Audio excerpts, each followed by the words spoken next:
ಹರಿ ಓಂ.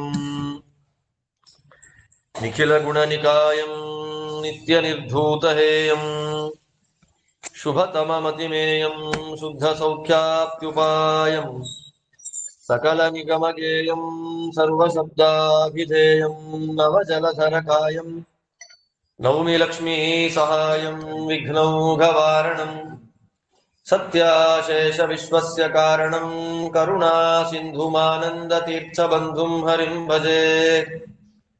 ಅಭ್ರಮಂ ಭಂಗರಹಿತಂ ಅಜಡಂ ವಿಮಲಂ ಸದಾ ಆನಂದ ತೀರ್ಥಮತುಲಂ ಭಜೆ ತಾಪತ್ರಯಾಪಹಂ. ಭವತಿ ಯದನುಭಾವಾದೇಡಮೂಕೋऽಪಿ ವಾಗ್ಮೀ ಜಡಮತಿರಪಿ ಜಂತುರ್ಜಾಯತೆ ಪ್ರಾಜ್ಞಮೌಲಿಃ.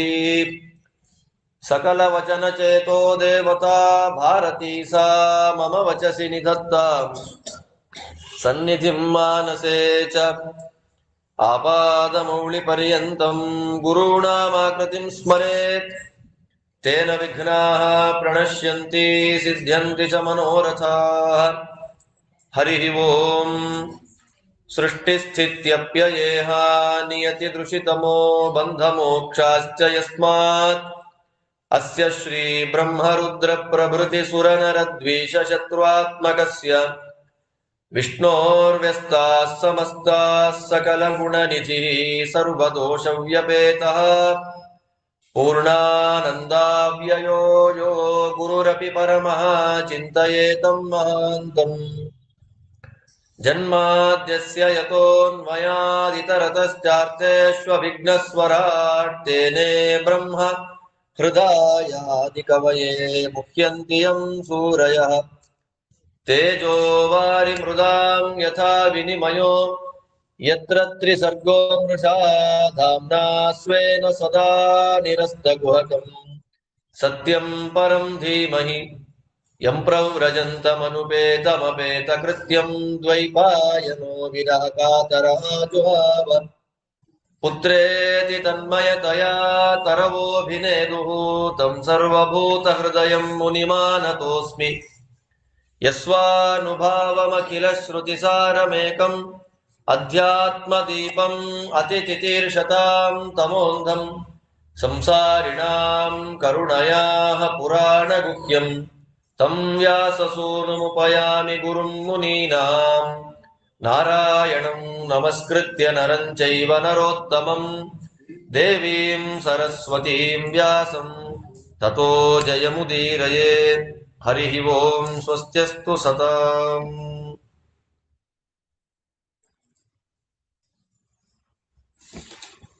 ಹರಿವಾಯು ಗುರುಗಳ ಅನುಗ್ರಹದಿಂದ ನಾವು ಒಂದು ವಿಶೇಷವಾದ ಕ್ರಮದಲ್ಲಿ ಶ್ರೀಮದ್ ಭಾಗವತದ ಅರ್ಥಾನುಸಂಧಾನವನ್ನ ಮಾಡ್ತಾ ಈಗ 9ನೆಯ ಸ್ಕಂಧಕ್ಕೆ ನಾವೀಗ ಪ್ರವೇಶವನ್ನ ಮಾಡಿದ್ದೇವೆ. ಆ 9ನೆಯ ಸ್ಕಂದದಲ್ಲಿ ಮುಖ್ಯವಾಗಿ ಕಥೆಗಳನ್ನ ಜಾಸ್ತಿ ಹೇಳೋದಕ್ಕಿಂತ ಋಷಿಗಳ ರಾಜರುಗಳ ಬಗ್ಗೆ ಪರಿಚಯವನ್ನ ಮಾಡ್ತಾರೆ. ಇಲ್ಲೆಲ್ಲ ಏನು ರಾಜರ ಬಗ್ಗೆ ಮಾತಾಡ್ತಾರೆ, ಇಲ್ಲೇ ಒಂದೇ ಕಡೆ ಸುಮಾರು ನಾನು 24 ಅಧ್ಯಾಯ ಅಂತ ಹೇಳಿದೆ, ಅದು ಮಿಸ್ ಆಗಿ ಹೇಳಿದ್ 21 ಅಧ್ಯಾಯ. ಅದು ನನ್ನ ತಪ್ಪು, ನಾನು ಹೇಳಿದ್ ನಾನು ಅದನ್ನ. ಒಟ್ಟು 21 ಅಧ್ಯಾಯಗಳು 9ನೇ ಸ್ಕಂದ ಭಾಗವತಕ್ಕಿರುವಂತದ್ದು. ಬೇರೆ ಗೋರಖ್ಪುರ ಪ್ರೆಸ್ ಪಾಠ 24 ಅಧ್ಯಾಯ. ಶುದ್ಧ ವಿಜಯಧ್ವಜೀಯಾನುಸಾರಿ ಆದ ಶುದ್ಧ ವೈಷ್ಣವ ಪಾಠದಲ್ಲಿ 21 ಅಧ್ಯಾಯ ಇದರಲ್ಲಿರುವಂಥದ್ದು. ರಾಜರುಗಳ, ಚಕ್ರವರ್ತಿಗಳ, ಸಾವಿರಾರು ಜನಗಳ ಪರಿಚಯವನ್ನ ಮಾಡಿಕೊಡ್ತಾರೆ. ಇಲ್ಲಿ ಬಂದವರದೆಲ್ಲ ವಿಶೇಷವಾಗಿ ಜ್ಞಾನ ನಮಗೆ ಬೇಕು ಅಂದ್ರೆ ಬೇರೆ ಬೇರೆ ಪುರಾಣದಲ್ಲಿ ಮತ್ತೆ ಹರಿವಂಶದಲ್ಲಿ ವಿಸ್ತಾರವಾಗಿ ತೆಗೆದು ನೋಡಿದಾಗ ಈ ರಾಜರದೆಲ್ಲ ಪರಿಚಯ ನಮಗಾಗುತ್ತೆ. ಇಲ್ಲಿ ಒಂದು ಕಥೆಯನ್ನ ಮಾತ್ರ ಹೇಳಿ 10 ರಾಜರ ಹೆಸರು ಹೇಳ್ತಾರೆ. ಅದರಲ್ಲಿ ಮುಖ್ಯನಾದ ರಾಜನ ಒಬ್ಬರ ಮಹಿಮೆಯನ್ನು ಹೇಳಿ ಮುಂದೊಡ್ತಾರೆ. ಅದರಂತೆ ನಾವು ನಿನ್ನೆ ವೈವಸ್ವತ ಮನು ಮಹಾರಾಜರ 10 ಜನ ಮಕ್ಕಳಲ್ಲಿ ನೃಗ, ಶರ್ಯಾತಿ, ದಿಷ್ಟ, ದೃಷ್ಟ, ಕರುಷ, ನರಿಷ್ಯಂತ, ಪೃಷಧ್ರ, ನಾಭಾಗ, ನಭ 9 ಜನಗಳ ಆ ವಂಶಾವಳಿಗಳ ಬಗ್ಗೆ ನಾವು ಕೇಳಿದ್ವು. ಅದರಲ್ಲಿ ಕೊನೆಯದಾಗಿ ಬರತಕ್ಕಂಥವನೇ ನಾಭಾಗ. ಆ ನಾಭಾಗನ ಮಗನೇ ಚಕ್ರವರ್ತಿಯಾದಂತಹ ಅಂಬರೀಷ. ಆ ಅಂಬರೀಷನ ಉಪಾಖ್ಯಾನವನ್ನು ನಾವು ಶ್ರವಣ ಮಾಡುವುದರಿಂದ ಅತ್ಯಂತ ಶ್ರೇಷ್ಠವಾದಂತಹ ಭಕ್ತಿ ನಮಗೆ ಭಗವಂತನಲ್ಲಿ ಬರುತ್ತೆ ಅನ್ನುವಂತಹ ಫಲಶ್ರುತಿಯನ್ನ ಕೊಟ್ಟು, ಮೊದಲನೇ ಮಗ, ರಾಜರುಗಳಲ್ಲಿ 10 ಜನ ಮಕ್ಕಳಿದ್ರು ಕೂಡ ರಾಜ್ಯ ಯಾರಿಗೆ ಅಂತ ನೋಡುವಾಗ ಮೊದಲನೇ ಮಗನ ಸಂತಾನವೇ ರಾಜಸತ್ತೆಗೆ ತಗೊಳ್ತಾ ಇದ್ರು ಅವತ್ತಿನ ಕಾಲದಲ್ಲಿ. ಅದರಂತೆ ಮೊದಲನೇವನಾಗಿ ನಿಲ್ಲುವಂತಹ ವ್ಯಕ್ತಿ ಯಾರು? ಇಕ್ಷ್ವಾಕು. ವೈವಸ್ವತ ಮನು ಸೀನಿದಾಗ ಆ ಮೂಗಿನ ಗಾಳಿಯ ಜೊತೆಯಲ್ಲಿ ಹುಟ್ಟಿ ಬಂದಿರತಕ್ಕಂಥವ್ರು ಯಾರವನು? ಇಕ್ಷ್ವಾಕು. ಆ ಇಕ್ಷ್ವಾಕು ರಾಜ ಬ್ರಹ್ಮದೇವರ ವಂಶದಲ್ಲೇ ಬರತಕ್ಕಂಥವನು. ಇಕ್ಷ್ವಾಕು ಬ್ರಹ್ಮದೇವರಿಗೆ ಏನಾಗಬೇಕು ಅಂತ ಯಾರಾದ್ರೂ ಕೇಳಿದ್ರೆ ನೀವೇ ವಂಶಾವಳಿ ಲೆಕ್ಕ ಹಾಕೋಬೇಕು. ಬ್ರಹ್ಮನ ಮಗ ಮರೀಚಿ, ಮರೀಚಿಯ ಮಗ ಕಶ್ಯಪ, ಕಶ್ಯಪನ ಮಗ ಸೂರ್ಯ, ಸೂರ್ಯನ ಮಗ ವೈವಸ್ವತ, ವೈವಸ್ವತನ ಮಗ ಇಕ್ಷ್ವಾಕು. ಇದು ಭಾಗವತದಲ್ಲಿ ಬರದೇ ಇರುವಂತದ್ದು ಒಂದು ವಿಶೇಷವಾದ ಅಂಶ ಅಂತ ಹೇಳೋದು. ಆ ಇಕ್ಷ್ವಾಕು ಅವನಿಗೆ ಅಲ್ಲಿ ತನಕ ಕುಲದೇವತೆ ಯಾರು ಅಂತ ಇರ್ಲಿಲ್ಲ. ಇಕ್ಷ್ವಾಕು ಏನ್ ಮಾಡ್ತಾನೆ? ಬ್ರಹ್ಮದೇವರನ್ನ ಕುರಿತಾಗಿ ತಪಸ್ಸು ಮಾಡ್ತಾನೆ. ತಪಸ್ಸು ಮಾಡಿದಾಗ ಬ್ರಹ್ಮದೇವರು ನಿನಗೇನ್ ಬೇಕು ಅಂತ ಕೇಳ್ತಾರೆ. ನನಗೆ ನಿಮ್ ಮನೆ ದೇವರು ಕೊಡು ಅಂತ ಕೇಳ್ತಾರೆ. ಇವನ್ ಮನೆ ದೇವರು ಬ್ರಹ್ಮನ್ ಮನೆ ದೇವರು ಒಂದೇ ವಂಶದವನಾದ್ರಿಂದ ಕೇಳ್ತಾನೆ, ನನ್ನ ಮನೆ ದೇವರು ಬೇಕಾದಷ್ಟಿದೆಯಪ್ಪ, ದತ್ತಃ, ಕುಮಾರಃ, ಕಪಿಲಃ, ಇಷ್ಟು ಹೇಳ್ತಾನೆ. ನನಗೆ ಎಷ್ಟೋ ಜನ ಮನೆ ದೇವರಿದ್ದಾರೆ, ನಿನಗೆ ಯಾವ ದೇವರು ಬೇಕು ಅಂದಾಗ ಸ್ವಯಂ ವ್ಯಕ್ತವಾದ ಒಂದು ವಿಮಾನ ಬೇಕು ಅಂತ ಪ್ರಾರ್ಥನೆ ಮಾಡ್ದ ಬ್ರಹ್ಮದೇವರಲ್ಲಿ. ಕ್ಷೀರಸಾಗರದಿಂದ ಯಾರೂ ನಿರ್ಮಾಣ ಮಾಡದೇ ಇರತಕ್ಕಂತಹ ತಾನೇ ತಾನಾಗಿ ಮೇಲೆದ್ದು ಬಂದ ವಿಮಾನ, ಅದು ರಂಗ ವಿಮಾನ ಅಂತ ಕರೀತಾರೆ. ಅದೇ ಸ್ವಯಂ ವ್ಯಕ್ತ, ಅಷ್ಟ ಸ್ವಯಂ ವ್ಯಕ್ತ ಕ್ಷೇತ್ರಗಳಲ್ಲಿ ಮೊದಲನೇ ಸ್ವಯಂ ವ್ಯಕ್ತ ಕ್ಷೇತ್ರ ಅಂತ ಪ್ರಸಿದ್ಧವಾದ ರಂಗಕ್ಷೇತ್ರ. ಅದನ್ನ ಇವತ್ತು ನಾವು ಶ್ರೀರಂಗ ಅಂತ ಕರೀತೇವೆ. ಆದ್ಯಂ ಸ್ವಯಂ ವ್ಯಕ್ತಮಿದಂ ವಿಮಾನಂ ರಂಗ ಸಂಹಿತಂ ಅಂತ ಹೇಳಿ ಮೊದಲನೇ ಸ್ವಯಂ ವ್ಯಕ್ತ ಕ್ಷೇತ್ರ ಯಾವುದು? ಶ್ರೀರಂಗ ಕ್ಷೇತ್ರ. ಆ ರಂಗಕ್ಷೇತ್ರದಲ್ಲಿ ಭಗವಂತ 2 ಕಡೆ ಇದ್ದಾನೆ. ಒಂದು ವಿಮಾನದಲ್ಲಿ ಮಲಗಿದ್ದಾನೆ ಆರಾಮಾಗಿ, ಇನ್ನೊಂದು ವಿಮಾನದ ಮೇಲೆ ಪರವಾಸುದೇವ ರೂಪದಿಂದ ನಿಂತ್ಕೊಂಡಿದ್ದಾನೆ. ಆ 2 ರೂಪದ ಭಗವಂತ ಇಕ್ಷ್ವಾಕು ಮನೆತನ ಕುಲಸ್ವಾಮಿ. ಬ್ರಹ್ಮದೇವರಿಂದ ಅದನ್ನ ಪಡೆದು ಮನೆಗೆ ತಂದು ಪೂಜೆ ಮಾಡ್ತಾ ಇದ್ದ. ರಾಮಾಯಣ ಮುಗಿದ ಮೇಲೆ ರಾಮದೇವರಿಗೆ ಪಟ್ಟಾಭಿಷೇಕ ಆಗುವಾಗ ವಿಭೀಷಣನಿಗೆ ಏನು ಬೇಕು ಅಂತ ಕೇಳಿದಾಗ ನಿಮ್ ಮನೆ ದೇವರು ಕೊಡು ಅಂತ ರಾಮನ್ ಕೇಳಿದ್ದಕ್ಕೆ ರಾಮ ವಿಭೀಷಣನಿಗೆ ಅದನ್ನ ಕೊಟ್ಟ.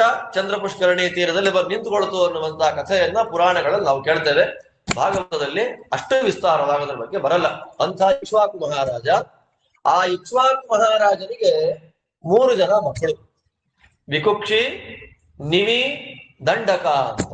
ಅದರಲ್ಲಿ ದಂಡಕನ ರಾಜ್ಯ ಮಣ್ಣಾಗಿ ಹೋಗ್ಲಿ, ಹಾಳಾಗಿ ಹೋಗ್ಲಿ ಅಂತ ಮುನಿಗಳ ಶಾಪ ಇದ್ದದ್ದಕ್ಕೆ ಆ ದಂಡಕನ ರಾಜ್ಯ ಹಾಳಾಗಿ ದಂಡಕಾರಣ್ಯ ಪ್ರದೇಶ ಅಂತ ಇವತ್ತು ನಾವೆಲ್ಲ ಇರುವಂತದ್ದು ಆ ದಂಡಕನ ರಾಜ್ಯವೇ ದಂಡಕಾರಣ್ಯ ಆಗೋಯ್ತು. ಅದರಲ್ಲಿ ನಿಮಿ ಅಂತನ್ನುವವನ ವಂಶದಲ್ಲೇ ಕ್ಷೀರಧ್ವಜ ಅಂತ ಒಬ್ಬ ರಾಜ. ಅವನ್ ಹೇಳಿ ಮುಂದೆ ಹೋಗ್ಬಿಡ್ತೀನಿ ನಾನು. ಅವನ ಕಥೆ ಕೊನೆಯದಾಗಿ ಹೇಳ್ತಾರೆ. ಆ ನಿಮಿ ಅವನು ಒಂದು ಯಾಗ ಮಾಡ್ಬೇಕು ಅಂತ ಹೊರಟಿದ್ದ. ಯಾಗ ಮಾಡ್ಬೇಕು ಅಂತ ಹೊರಟ್ರೆ ಪುರೋಹಿತರು ಯಾರು ಅಂದ್ರೆ ವಸಿಷ್ಠರು ಕೇಳ್ತಾರೆ, ಸ್ವಾಮಿ ನಾನು ಯಾಗ ಮಾಡ್ಬೇಕು ಅನ್ಕೊಂಡಿದ್ದೀನಿ, ನೀವು ಪುರೋಹಿತರಾಗಿ ಬರ್ಬೇಕಲ್ಲ. ಅವ್ರಂದ್ರು, ನೋಡಪ್ಪ ಇಂದ್ರದೇವರ ಮನೇಲಿ ಒಪ್ಕೊಂಡ್ಬಿಟ್ಟಿದ್ದೀನಿ ನಾನು ಪೌರೋಹಿತ್ಯ, ಆ ಕಾರ್ಯಕ್ರಮ ಮುಗಿಯೋ ತನಕ ನಿನ್ ಬಂದ್ ಮಾಡ್ಸಕ್ ಆಗಲ್ಲ, ಆ ಪ್ರೋಗ್ರಾಮ್ ಮುಗಿದು ಬಿಡ್ಲಿ, ನಿಮ್ಮಲ್ಲೇ ಶುರು ಮಾಡೋಣ ಅಂತ ಹೇಳಿ ಸ್ವರ್ಗಕ್ಕೆ ಹೊರಟೋದು. ಸ್ವರ್ಗಕ್ಕೆ ಹೋದ್ರೆ ಬ್ರಹ್ಮದೇವರ ಇಂದ್ರನ ಕಾರ್ಯಕ್ರಮ ಮಾಡ್ತಾ ಇದ್ದಾರೆ. ಇತ್ತ ನಿನಗೆ ಆಲೋಚನೆ ಆಯ್ತು, ನಾಳೆ ಬೆಳಗ್ಗೆ ನಾನು ಏನಾಗ್ತೀನೋ ಇಲ್ವೋ ಗೊತ್ತಿಲ್ಲ, ಇವತ್ತು ಯಜ್ಞ ಮಾಡ್ಬೇಕು ಅನ್ನೋ ಇಂಟ್ರೆಸ್ಟ್ ಇದೆ, ನಾಳೆ ಇಲ್ವೇ ಇಲ್ಲ ಅಂತ ಆಗ್ಬಿಟ್ರೆ ಏನ್ ಮಾಡೋದು, ಅದಕ್ಕೆ ಯಜ್ಞ ಮಾಡ್ಬಿಡೋಣ ಅಂತ ಬೇರೆ ಪುರೋಹಿತರನ್ನ ಇಟ್ಕೊಂಡು ಮಾಡ್ತೀನಿ ಶುರು ಮಾಡಿ. ಅಷ್ಟರಲ್ಲೇ ಇಂದ್ರದೇವರ ಯಜ್ಞ ಮುಗೀತು, ಇಲ್ಲಿ ಬಂದು ನೋಡ್ತಾರೆ ಶುರುವಾಗಿದೆ. ಶಾಪ ಕೊಟ್ರು, ಸತ್ತು ಹೋಗುವಂದ್ರು. ಅವ್ನು ನಿಮಿ ಸತ್ತೋದ. ಸಾಯೋ ಮೊದಲು ವಸಿಷ್ಠರು ನೀವು ಸತ್ತೋಗಿ, ಹೆಂಗಿರತ್ತು ನೋಡಿ.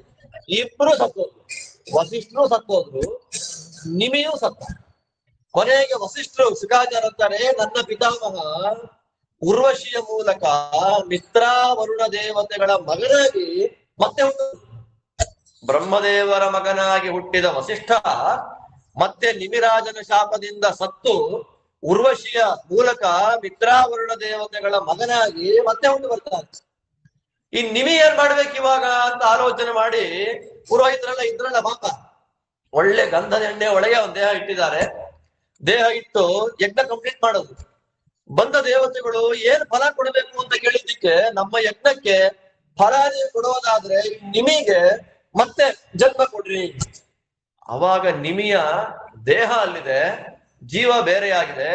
ಆ ಜೀವ ಹೇಳ್ತು, ಇವತ್ತು ಮತ್ತೆ ಹುಟ್ಟಿದ್ರೆ ಮತ್ತೆ ಸಾಯ್ಬೇಕಾಗುತ್ತೆ, ನನಗೆ ದೇಹನೇ ಬೇಡ, ನನಗೆ ದೇಹವೇ ಬೇಡ. ಮತ್ ನೀ ಎಲ್ಲಿರ್ತೀಯ ಅಂದ್ರೆ ಎಲ್ಲ ಮನುಷ್ಯರು ರೆಪ್ಪೆ ಆಡಿಸ್ತಾರಲ್ಲ, ಆ ರೆಪ್ಪೆಗಳ ಒಳಗೆ ನಾನು ಕೂತು ಒಳ್ಳೇದನ್ನ ಕೆಟ್ಟದ್ದನ್ನ ಕೇಳ್ತಾ ಇರ್ತೇನೆ, ನನಗೆ ಅಷ್ಟೇ ಸಾಕು ತಂದುಬಿಟ್ಟ. ಕೊನೆಗೆ ರಾಜ ಇಲ್ವಲ್ಲ, ಅದಕ್ಕೆ ಏನ್ ಮಾಡ್ಬೇಕು ಅಂದಾಗ ಪುರೋಹಿತರೆಲ್ಲ ಅವನ ಶರೀರವನ್ನ ಕಡಿದ್ರು. ಕಡ್ದಾಗ ಮಥನ ಮಾಡಿ ಬಂದದ್ದಕ್ಕೆ ಅವನು ಮಿಥಿಲ ಅಂತ ಹೆಸರಾದ. ಅವನು ಕಟ್ಟಿದ ಊರೇ ಮಿಥಿಲಾ ಪಟ್ಟಣ. ಅದಾದ್ಮೇಲೆ ಲೋಕ ವಿಲಕ್ಷಣವಾದ ಜನ್ಮ ಇವನಿಗಾಗಿದೆ, ಆದ್ದರಿಂದ ಜನಕ ಅಂತ ಹೆಸರಾಯ್ತು. ಆ ವಂಶದಲ್ಲಿ ಬರೋ ಎಲ್ಲಾ ರಾಜರಿಗೂ ಜನಕ ಅಂತಾನೆ ಹೆಸರು. ಆ ಜನಕ ಅನ್ನೋದು ಪೋಸ್ಟ್, ಸಿಂಹಾಸನದ ಮೇಲೆ ಕೂತ್ ಬಿಟ್ರೆ ಜನಕ ಅಂತ ಆಗ್ಬಿಡ್ತಾರೆ ಅವರೆಲ್ಲ. ಅವ್ರ ಹೆಸರು ಬೇರೆ ಇದೆ. ಇನ್ನು ದೇಹ ಇಲ್ಲದವನಿಂದ ಹುಟ್ಟಿದಾನಾದ್ದರಿಂದ ವಿದೇಹ ಅಂತ. ಆದ್ದರಿಂದ ಆ ವಿದೇಹ ರಾಜನ ಮನೆಯಲ್ಲಿ ಹುಟ್ಟಿದ್ದಕ್ಕೆ ವೈದೇಹಿ, ಜನಕನ ಮನೆಯಲ್ಲಿ ಹುಟ್ಟಿದ್ದಕ್ಕೆ ಜಾನಕಿ, ಮಿಥಿಲಾ ನಗರದಲ್ಲಿ ಹುಟ್ಟಿದ್ದಕ್ಕೆ ಮೈಥಿಲಿ. ಅವಳ ಹೆಸರು ಹಾಗಾದ್ರೆ ಸೀತೆನೂ ಅಲ್ಲ, ಆ ವಂಶದಲ್ಲಿ ಮುಂದೆ ಬಂದ ಜನಕನಿಗೆ ಕ್ಷೀರಧ್ವಜ ಅಂತ ಹೆಸರು. ಕ್ಷೀರಧ್ವಜ. ಆ ಕ್ಷೀರಧ್ವಜ ಅನ್ನುವವನು, ಕ್ಷೀರ ಅಂದ್ರೆ ಏನ್ ಗೊತ್ತಾ, ನೇಗಿಲು. ನೇಗಿಲನ್ನ ತನ್ನ ಧ್ವಜದಲ್ಲಿ ಇಟ್ಟುಕೊಂಡ ಕಾರಣ ಅವನು ಕ್ಷೀರಧ್ವಜ ಅಂತ ಹೆಸರು. ಅದಕ್ಕೆ ಇದೆಲ್ಲ ನೋಡಿ ಹೇಳ್ತಾರೆ, ಅವನು ರೈತರ ಮನೆಯಲ್ಲಿ ಹುಟ್ಟಿದವಳು, ಕ್ಷತ್ರಿಯ ಅಲ್ಲ ಅಂತೆಲ್ಲ ಈ ಹುಚ್ಚುಚ್ಚಾಗೆಲ್ಲ ಮಾಡ್ತಾರಲ್ಲ ಅಂತ ಹೇಳ್ತಾರೆ. ಇರ್ಲಿ, ಆ ಕ್ಷೀರಧ್ವಜ ಯಜ್ಞ ಮಾಡಬೇಕು ಅಂತ ಹೊರಟಾಗ ನೇಗಿಲಿನ ತುದಿಗೆ ಒಂದು ಪೆಟ್ಟಿಗೆ ಸಿಕ್ತು. ಅದರಲ್ಲಿ ಸಿಕ್ಕಿದವಳಾದ್ದರಿಂದ ಕ್ಷೀರಜಾತ. ನೇಗಿಲಿನ ತುದಿಗೆ ಸಿಕ್ಕಿ ಹುಟ್ಟಿದವಳಾದ್ದರಿಂದ ಹೆಣ್ಣು ಮಗುವಿಗೆ ಕ್ಷೀರಜಾತ ಅಂತ ನಾಮಕರಣ ಮಾಡಿದ್ರು. ಕ್ಷೀರಜಾತ ಅನ್ನೋ ತುಂಬಾ ಇಷ್ಟುದ್ದ ಆಯ್ತು ಅಂತ ಹೇಳಿ ಮೊದಲು ಕೊನೆ ಎರಡೂ ಇಟ್ಕೊಂಡ್ರು ಸೀತಾ ಅಂತ ಮಾಡ್ಬಿಟ್ರು. ಸೀತಾ ಅಂದ್ರೇನು, ಕ್ಷೀರಜಾತ. ಹೆಸರೇನ್ ಹಾಗಾದ್ರೆ? ಜಾನಕಿ, ಮೈಥಿಲಿ, ವೈದೇಹಿ, ಸೀತಾ ಇದೆಲ್ಲ ಒಂದೊಂದ್ರಿಂದ ಬಂದಿದ್ದು. ಅವಳ ಹೆಸರೇನ್ ಹಾಗಾದ್ರೆ? ಆದ್ದರಿಂದ ದೇವತೆಗಳನ್ನ, ಲಕ್ಷ್ಮಿಗೆ, ನಾರಾಯಣನಿಗೆ ನೀವ್ ಯಾವ ಹೆಸರು ಹೇಳಿದ್ರು ಆ ದೇವರ ಹೆಸರೇ. ಆದ್ದರಿಂದ ನಾಮಕರಣ ಮಾಡ್ತೀವಿ ನಾವು ದೇವರಿಗೆ ಅಂತಂದ್ರೆ ಸಾಧ್ಯ ಇಲ್ಲ ಅಂತ ಗೊತ್ತಾಗುತ್ತೆ. ಆ ವಂಶದಲ್ಲಿ ಬಂದವರೇ ಕುಶಧ್ವಜ ಮತ್ತು ಖಾಂಡಿಕ್ಯ ಅಂತ ಇಬ್ಬರು ರಾಜರು ಬರ್ತಾರೆ. ಅವರ ಚರಿತ್ರೆ ಮಾರ್ಕಂಡೇಯ ಪುರಾಣದಲ್ಲಿ ನಮಗೆ ಅತ್ಯಂತ ವಿಸ್ತಾರವಾಗಿ ಬರುತ್ತೆ, ಇಲ್ಲಿ ಹೇಳಲ್ಲ ಅದನ್ನ. ಖಾಂಡಿಕ್ಯ ಉಪಾಖ್ಯಾನ, ಕುಶಧ್ವಜ ಉಪಾಖ್ಯಾನ ಅಂತ ಮಾರ್ಕಂಡೇಯ ಪುರಾಣದಲ್ಲಿ ಆರಂಭದಲ್ಲೇ ವಿಸ್ತಾರವಾಗಿ ತಿಳಿಸ್ತು. ಇದು ಇಕ್ಷ್ವಾಕು ಮಹಾರಾಜನ ಮಧ್ಯದ ಮಗನಾದಂತಹ ನಿಮಿಯ ವಂಶ ಚರಿತ್ರೆ. ದಂಡಕಂದು ಬೇಡ ಅಂತ ಆಯ್ತು. ನಾವೆಲ್ಲ ತಪಸ್ಸು ಮಾಡೋದು, ಸಾಧನೆ, ಯಜ್ಞಯಾಗ ಎಲ್ಲ ದಂಡಕಾರಣ್ಯದಲ್ಲೇ ಮಾಡ್ತೀವಿ. ವಿಶೇಷವಾದ ಪುಣ್ಯ ಅವನು ಹೋಗತ್ತೆ. ಇನ್ನು ಮೊದಲನೇ ಅವನು ವಿಕುಕ್ಷಿ. ಒಂದ್ ದಿವಸ ವೈವಸ್ವತ ಮನುವಿಗೆ ಶ್ರಾದ್ದ ಮಾಡಬೇಕು. ಅಷ್ಟಕಾ ಶ್ರಾದ್ದ ಅಂತ ಬರುತ್ತೆ. 96 ಶ್ರಾದ್ದಗಳನ್ನ ಮಾಡಬೇಕು ಅಂತ ಒಂದು ವರ್ಷದಲ್ಲಿ. ಅದರಲ್ಲಿ ಅಷ್ಟಕಾ ಶ್ರಾದ್ದವನ್ನ ಸಂಕಲ್ಪ ಮಾಡಿದ್ದ ಇಕ್ಷ್ವಾಕು. ಸಂಕಲ್ಪ ಮಾಡಿದಾಗ ಕ್ಷತ್ರಿಯರು ನಮ್ಮಂತೆ ಅನ್ನದಲ್ಲಿ ಮಾಂಸ ಪಿಂಡ ಇಡೋದಿಲ್ಲ, ಮಾಂಸದಲ್ಲಿ ಪಿಂಡ ಇಡ್ತಾರೆ. ಯಾವ ಮಾಂಸ ಅಂತ ನೋಡಿದಾಗ ಪಂಚನಕಾಹ ಭಕ್ಷ್ಯಾಹ ಅಂತ ನಿಯಮ ಇರೋದ್ರಿಂದ 5 ಉಗುರುಗಳು, ಅದ್ರ 5 ಪ್ರತ್ಯೇಕವಾಗಿ ಕಾಣಬೇಕು. ಆದ್ದರಿಂದ ಅದನ್ನ ತಿನ್ಬಹುದು ಅಂತ ನಿಯಮ ಇರೋದ್ರಿಂದ ಒಳ್ಳೆ ಮೊಲ, ಆ ಮೊಲ ತಂದ್ಬಿಡಪ್ಪ ಅಂತ ಆದೇಶ ಕೊಟ್ರು. ಇವನೇನ್ ಮಾಡ್ದ, ತಾತನ ಪಿಂಡಕ್ಕೋಸ್ಕರವಾಗಿ ಮೊಲ ತಗೊಂಬ ಅಂತಪ್ಪ ಆದೇಶ ಮಾಡಿದ್ದಾನೆ, ತಗೊಂಡ್ಬರ್ತೀನಿ ಅಂತ ಸರಯೂ ನದಿ ನೀರದ ಕಾಡು ಹೋದ. 8-10 ಮೊಲ ಹೊಡೆದ. ಹಸುವಾಗೋಯ್ತಲ್ಲ, 10ರಲ್ಲಿ ಒಂದವ್ ತಿನ್ಬಿಟ್ಟ. ತಿಂದವನೇ 9 ಮೊಲ ಇತ್ತು. ಅದನ್ನ ತಂದ್ರು, ಬೇಯಿಸಿದ್ರು. ಪಿಂಡ ಇಡಬೇಕು ಅಂತ ಮುಂದೆ ಇಟ್ಟಾಗ ವಸಿಷ್ಠರಂತಾರೆ ಅದು ಎಂದಿಲಾಗಿದೆ. ನಾವು ದೇವ್ರ ನೈವೇದ್ಯಕ್ಕೆ ಅಂತ ಮಾಡಿಬಿಟ್ಟು ಒಂದು ಬಾಯಲ್ಲಿ ಹಾಕೊಂಡ್ಬಿಟ್ಟು ದೇವರಿಗೆ ಇಟ್ಟುಬಿಟ್ರೆ ಅದು ಪ್ರಯೋಜನಕ್ಕಿಲ್ಲ. ಬಡಿಸುವಾಗ ಪಂಕ್ತಿಗೆ ಬಡಿಸುವಾಗ ರೂಮಲ್ಲಿ ಬಾಯಲ್ಲಿ ಹಾಕೊಂಡು ತಿನ್ಬಿಟ್ರೆ ಉಚ್ಚಿಷ್ಟ. ಬಂದವರಿಗೆಲ್ಲ ಎಂಜಲು ಬಡಿಸ್ದಾಗೆ. ನಮ್ಗೆ ಅದೆಲ್ಲ ತಮಾಷೆಯಾಗಿ ತಗೊಂಡ್ಬಿಡ್ತೀವಿ ನಾವು, ತುಂಬಾ ಲೈಟ್ ಆಗಿ ತಗೊಳ್ತೀವಿ ನಾವು ಅದನ್ನೆಲ್ಲ. ಪುಣ್ಯಪಾಪಗಳ ವಿಷಯದಲ್ಲಿ ಎಷ್ಟು ಕಷ್ಟ ಇದೆ ಅಂತಂದ್ರೆ, ಪಾರ್ವತಿ ದೇವಿ ಉಮಾಮಹೇಶ್ವರ ಸಂವಾದ ಅಂತ ಬರುತ್ತೆ ಮಹಾಭಾರತದಲ್ಲಿ, ಅನುಶಾಸನ ಪರ್ವದಲ್ಲಿ. ಪಾರ್ವತಿ ಕೇಳುವಂತ ಪ್ರಶ್ನೆ, ಪ್ರಾಯಶ್ಚಿತ್ತಗಳು ಯಾಕೆ ಮಾಡ್ಕೋಬೇಕು ಜನಗಳು, ಅದಕ್ಕೆ ಶಿವ ಕೊಡುವಂತ ಉತ್ತರ ತುಂಬಾ ದೊಡ್ಡದಾಗಿದೆ. ಆದ್ದರಿಂದ ದೇವರಿಗೆ ಅಂತ ಇಟ್ಟಿದ್ ದೇವರಿಗೆ, ಅದು ದೇವರಿಗೆ ನೈವೇದ್ಯ ಮಾಡಿದ್ಮೇಲೆ ನಮಗೆ ಅದಕ್ಕೆ 10 ಮಾಡಿ 9:30 ದೇವರಿಗೆ ಅರ್ಧ ಮುರ್ಕೊಂಡು ತಿಂದ್ರೆ ನನಗೆ ಏನಾಗುತ್ತೆ? ಅದೆಲ್ಲ ಏನಿಲ್ಲ. ದೇವರಿಗೆ ನೈವೇದ್ಯವಾದದ್ದನ್ನ ಹಾಗೆ ಇನ್ನೂ ಏನ್ ಮಾಡ್ಬಿಡ್ತಾರೆ ಅಂದ್ರೆ, ಮಾಡಿದ್ದನ್ನ ಫಸ್ಟ್ ಒಂದು 3-4 ಬಾಕ್ಸ್ ಎಲ್ಲ ಕಳಿಸ್ಬಿಡೋದು. ಅದು ಎಂಜಲೆ, ಅದು ಎಂಜಲೆ. ಆದ್ದರಿಂದ ಮಾಡಬಾರ್ದು. ಇವನು ಯಾಕೆ ಎಂಜಲಾಯ್ತು ಅಂತ, ಹಸಿವಾಯ್ತು ನಾನು ತಿಂದುಬಿಟ್ಟೆ ಅಂತ. ಸರಿ, ನೀನ್ ಹಸಿವಾಯ್ತು ತಿಂದೆ, ಅದನ್ನ ಶ್ರಾದ್ದಕ್ಕಿಟ್ಟಿ ತಪ್ಪು, ದೇಶ ಬಿಟ್ಟು ಹೋಗು ಅಂತ ಓಡಿಸ್ಬಿಟ್ಟ ಕಡೆಗೆ. ಕೊನೆ ಇಕ್ಷ್ವಾಕು ರಂಗನಾಥ ದೇವರನ್ನ ಪೂಜೆ ಮಾಡ್ತಾ, ರಾಜ್ಯ ಪರಿಪಾಲನೆ ಮಾಡ್ತಾ, ಕೊನೆಗೆ ವಸಿಷ್ಠರ ಆದೇಶದಂತೆ ದೇಹತ್ಯಾಗ ಮಾಡ್ಕೊಂಡು ಹೊರಟೋದು. ದೇಹತ್ಯಾಗ ಮಾಡಿ ಅವನು ಹೋದ್ಮೇಲೆ ಮುಂದಕ್ಕೆ ಮೊದಲನೇ ಮಗ ವಿಕುಕ್ಷಿ ಬರ್ಬೇಕು. ವಿಕುಕ್ಷಿ ಅನ್ನೋ ಹೆಸರು ಮರ್ತೇ ಹೋಯ್ತು ಜನಗಳಿಗೆ. ಮೊಲ ತಿಂದವನು ಅಂತಲೇ ಫೇಮಸ್ ಆಗ್ಬಿಟ್ಟ.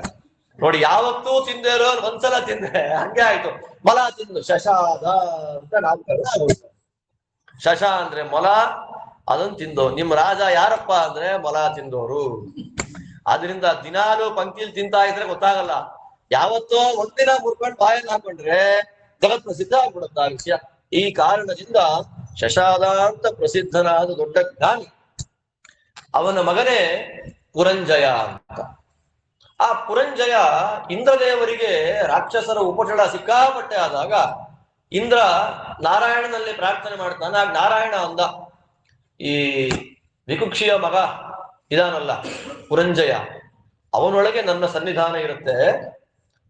ನೀನು ದೊಡ್ಡ ಎತ್ತಿನ ರೂಪವನ್ನ ಸ್ವೀಕಾರ ಮಾಡ್ಕೋ, ನಿನ್ನನ್ನ ಅವನು ವಾಹನವನ್ನ ಮಾಡಿಕೊಂಡು ನಿನ್ನ ಮೇಲೆ ಕೂತ್ಕೊಂಡು ದೈತ್ಯರನ್ನ ಗೆಲ್ಲಿ ಅವನು ಅಂತ ಹೊರಟಿದ್ದಕ್ಕೆ ಆ ಇಂದ್ರ ದೊಡ್ಡ ಎತ್ತಿನ ರೂಪದಲ್ಲಿ ಬರ್ತಾನೆ. ಆ ಎತ್ತಿನ ಹಿಡಿಲು, ಅದ್ರ ಮೇಲೆ ದುಬ್ಬ ಇರುತ್ತಲ್ಲ ಹೀಗೆ, ಅದರ ಮೇಲೆ ಕೂತ್ಕೊಂಡು ಪುರಂಜಯ ಎಲ್ಲ ದೈತ್ಯರನ್ನ ಸಂಹಾರ ಮಾಡಿದ. ಆ ಸಂಹಾರ ಮಾಡಿದ್ದಕ್ಕೆ ಪುರಂಜಯನಿಗೆ ಕಕುತ್ಸ್ಥ ಅಂತ ಹೆಸರಾಯ್ತು. ಆದ್ದರಿಂದ ಮುಂದೆ ಬರತಕ್ಕ ಎಲ್ಲ ವಂಶದವರು ಕಾಕುತ್ಸ್ಥರು. ರಾಮದೇವರ ಬಗ್ಗೆ ಮಾತಾಡ್ಬೇಕಾದ್ರೆ ಕಾಕುತ್ಸ್ಥ ರಾಮ ಅಂತ ನಾವೇನ್ ಹೇಳ್ತೇವೆ. ಕಕುತ್ ಅಂದ್ರೆ ಏನು? ಎತ್ತಿನ ಮೇಲೆ ಹೀಗಿರುತ್ತಲ್ಲ ಒಂದು ದುಬ್ಬೆ ಹೀಗೆ, ಅದು ಕಕುತ್. ಅದರ ಮೇಲೆ ಕೂತ್ಕೊಂಡು ಯುದ್ಧ ಮಾಡಿದ್ದಕ್ಕೆ ಕಾಕುತ್ಸ್ಥ ಅಂತ ಹೆಸರಾಯ್ತು. ಹೀಗೆ ಎಲ್ಲ ದೊಡ್ಡ ದೊಡ್ಡ ಚಕ್ರವರ್ತಿಗಳು, ಮಹಾನುಭಾವರಾದಂತಹ ರಾಜರುಗಳು. ಅವರ ವಂಶದಲ್ಲೇ ಇನ್ನು ಮುಂದೆ ಈ ಸೂರ್ಯ ವಂಶದವರ ಬಗ್ಗೆ ಪರಿಚಯ ಮಾಡ್ಕೊಳ್ಬೇಕಾದ್ರೆ ತುಂಬಾ ಜನ ಬಂದ್ಬಿಡ್ತಾರೆ. ಅದಕ್ಕೆ ನಾನೇನ್ ಮಾಡ್ತೀನಿ, ಪ್ರಧಾನರಾದ ಹೆಸರನ್ನು ಮಾತ್ರ, ಯಾರ್ಯಾರ ಹೆಸರನ್ನ ಮುಖ್ಯವಾಗಿ ಕಥೆಗಳ ಮಾಧ್ಯಮದಲ್ಲಿ ಯಾರು ಹೆಸರು ಹೇಳಿದ್ದಾರೆ ಅವ್ರ ಹೆಸರನ್ನು ಮಾತ್ರ ಹೇಳ್ತೇನೆ. ಅಲ್ಲಿಂದ ಮುಂದೆ ಬಂದವನು ಶಾಬಸ್ತಿ. ಶಾಬಸ್ತಿ ಎನ್ನುವ ರಾಜ ಶ್ರಾವಸ್ತಿ ಎನ್ನುವಂತ ಊರನ್ನೇ ಕಟ್ಟಿಬಿಟ್ಟ. ಬೌದ್ಧರ ಚರಿತ್ರೆ ಬರುತ್ತೆ ಊರ ಹೆಸರಲ್ಲ, ಶ್ರಾವಸ್ತಿಯ ವಿದ್ವಾಂಸ ಅವನು ಅಂತೆಲ್ಲ ಬರುತ್ತೆ. ಶ್ರಾವಸ್ತಿ ಅನ್ನೋ ಊರು ಕಟ್ಟಿದ. ಆ ಶ್ರಾವಸ್ತಿ ಎನ್ನುವವನ ಮಗನೇ ಬೃಹದಶ್ವ. ಆ ಬೃಹದಶ್ವ ರಾಜನ ಮಗನೇ ಕುವಲಯಾಶ್ವ. ಕುವಲಯಾಶ್ವ ಅಂತ 25 ಜನ ಬರ್ತಾರೆ ವಂಶದಲ್ಲಿ. ಈ ತಾತ ಮುತ್ತಾದ ಒಟ್ಟಿಗೆ ಹೆಸರಿಡ್ತಾರಲ್ಲ. ಆ ಕುವಲಯಾಶ್ವ ಅನ್ನುವ ರಾಜನಿಗೆ 21,000 ಜನ ಮಕ್ಕಳು. ಅದರಲ್ಲಿ ಏನಾಗ್ಬಿಟ್ಟಿದೆ, ಅವನ ಫ್ರೆಂಡು, ಕುವಲಯಾಶ್ವನ ಫ್ರೆಂಡು ಉದಂಕ ಅಂತ ಒಬ್ಬ ಮಹರ್ಷಿ. ಈ ಕಥೆ ಮಾರ್ಕಂಡೇಯ ಪುರಾಣದಲ್ಲಿ ವಿಸ್ತಾರವಾಗಿ ಹೇಳ್ತಾರೆ. ಸಂಕ್ಷಿಪ್ತವಾಗಿ ಹೇಳ್ತಾ ನಾನು ಹೇಳ್ತೇನೆ, ಭಾಗವತದಲ್ಲಿ ಎಷ್ಟು ಹೇಳ್ತಾರೋ ಅಷ್ಟು. ಆ ಕುವಲಯಾಶ್ವ ಧುಂಧು ಅಂತ ಒಬ್ಬ ರಾಕ್ಷಸ. ಉದಂಕರು ಯಾವಾಗ ಯಾಗ ಮಾಡ್ಲಿ ಈ ಧುಂಧು ಬಂದು ಮಲಮೂತ್ರ ಮಾಡಿ ಹೊರಟೋಗ.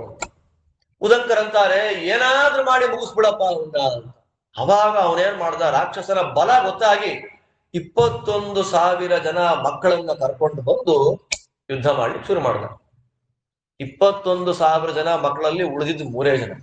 ಇನ್ನು ಮಿಕ್ಕ ಮಕ್ಕಳನ್ನೆಲ್ಲ ಸುಟ್ಟು ಬೂದಿ ಮಾಡಿ ಸಾಯಿಸ್ಬಿಟ್ಟ. ಯಾರು? ಧುಂಧು. ಕೊನೆ ಕುವಲಯಾಶ್ವ ಏನ್ ಮಾಡ್ತಾನೆ, ಆ ಧುಂಧುವನ್ನ ಸಂಹಾರ ಮಾಡಿದ್ದಕ್ಕೆ ಕುವಲಯಾಶ್ವನಿಗೆ ಅವತ್ತಿಂದ ಧುಂಧುಮಾರ ಅಂತ ಹೆಸರಾಯಿತು. ಆ ಧುಂಧುಮಾರನ ವಂಶದಲ್ಲಿ 3 ಜನ ಮಕ್ಕಳು ಉಳಿದ್ರಲ್ಲ, ಆ 3 ಜನ ಮಕ್ಕಳಲ್ಲಿ ದೃಢಾಶ್ವ, ಸುತಾಶ್ವ, ಭದ್ರಾಶ್ವ ಅಂತ 3 ಜನ ಮಕ್ಕಳು.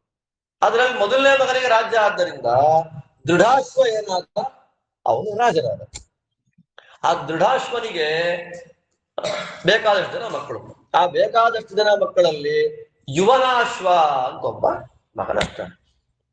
ಆ ಯುವನಾಶ್ವನಿಗೆ ಒಳ್ಳೆ ಚಕ್ರವರ್ತಿಯಾದ ರಾಜ ಮಗ ಬರಬೇಕು ಅಂತ ಆಸೆ ಆಯ್ತು.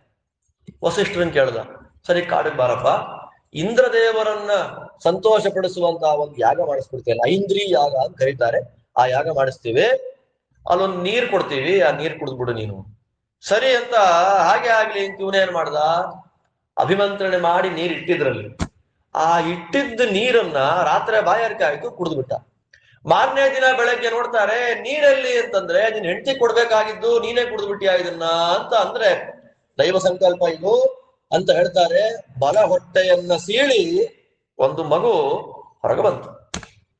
ಆ ಮಗು ಹೊರಗೆ ಬರ್ತಾ ಇದ್ದ ಹಾಗೇನೆ ನನ್ನನ್ನು ಯಾರು ನೋಡ್ಕೊಡೋರು, ಹಾಲು ಕೊಡೋರು ನನ್ಗೆ ಯಾರು ಅಂದಾಗ ಇಂದ್ರ ತೋರ್ಬೆರಳಲ್ಲಿ ಇಟ್ಟ, ಹೀಗೆ ಸರ್ಜನಿ ಹಿಡಿತ ಮಾಂಧಾತ ಅಂತ ಹೆಸರಾಯ್ತು ಅವನಿಗೆ.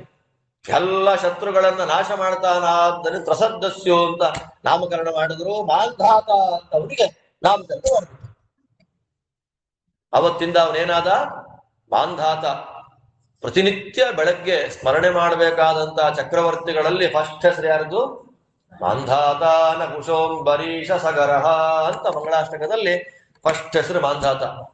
ಅವನ ರಾಜ್ಯ ಎಷ್ಟಿತ್ತು ಅಂದ್ರೆ ಭಾಗವತ ಹೇಳುತ್ತೆ, ಸೂರ್ಯ ಉದಯವಾಗುವ ಜಾಗದಿಂದ ಹಿಡಿದು ಸೂರ್ಯಾಸ್ತ ಆಗುವ ಜಾಗ ಎಷ್ಟಿದೆ ಅಷ್ಟೂ ಮಾಂಧಾತಂದೆ. ಮಾಂಧಾತು ಕ್ಷೇತ್ರ ಮುಚ್ಚತೆ.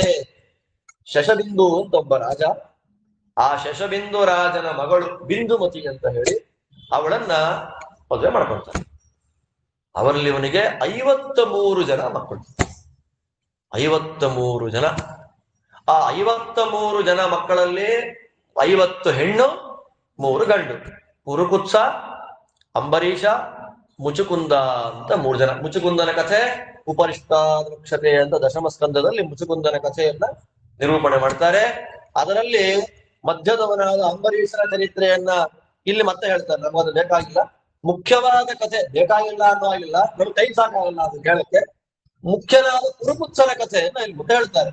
ಇಲ್ಲೇನಾಗಿದೆ, ಆ ಮಾಂಧಾತ ಚಕ್ರವರ್ತಿಗೆ 50 ಜನ ಹೆಣ್ಣು ಮಕ್ಕಳು. ಇದೇ ಸಂದರ್ಭದಲ್ಲಿ ಯಮುನಾ ತೀರದಲ್ಲಿ ಒಬ್ಬ ಋಷಿ ತಪಸ್ಸು ಮಾಡ್ತಾ ಇದ್ದ, ಸೌಭರಿ ಅಂತ ಅವನ ಹೆಸರು. ಸೌಭರಿ ಮುನಿಗಳು. ಅವರಿಗೆ ಅಪರೋಕ್ಷ ಜ್ಞಾನ ಆಗಬೇಕಾಗಿದೆ. ಅಪರೋಕ್ಷ ಜ್ಞಾನ ಆಗಿದೆ, ಪ್ರಾರಬ್ಧ ಕರ್ಮ ಇದೆ. ಎಷ್ಟು ಜನ್ಮದಲ್ಲಿ ಪ್ರಾರಬ್ಧ ಕರ್ಮ ಇದೆ ಅಂದ್ರೆ 50 ಜನ್ಮ ಅನುಭವಿಸ್ಬೇಕಿದೆ.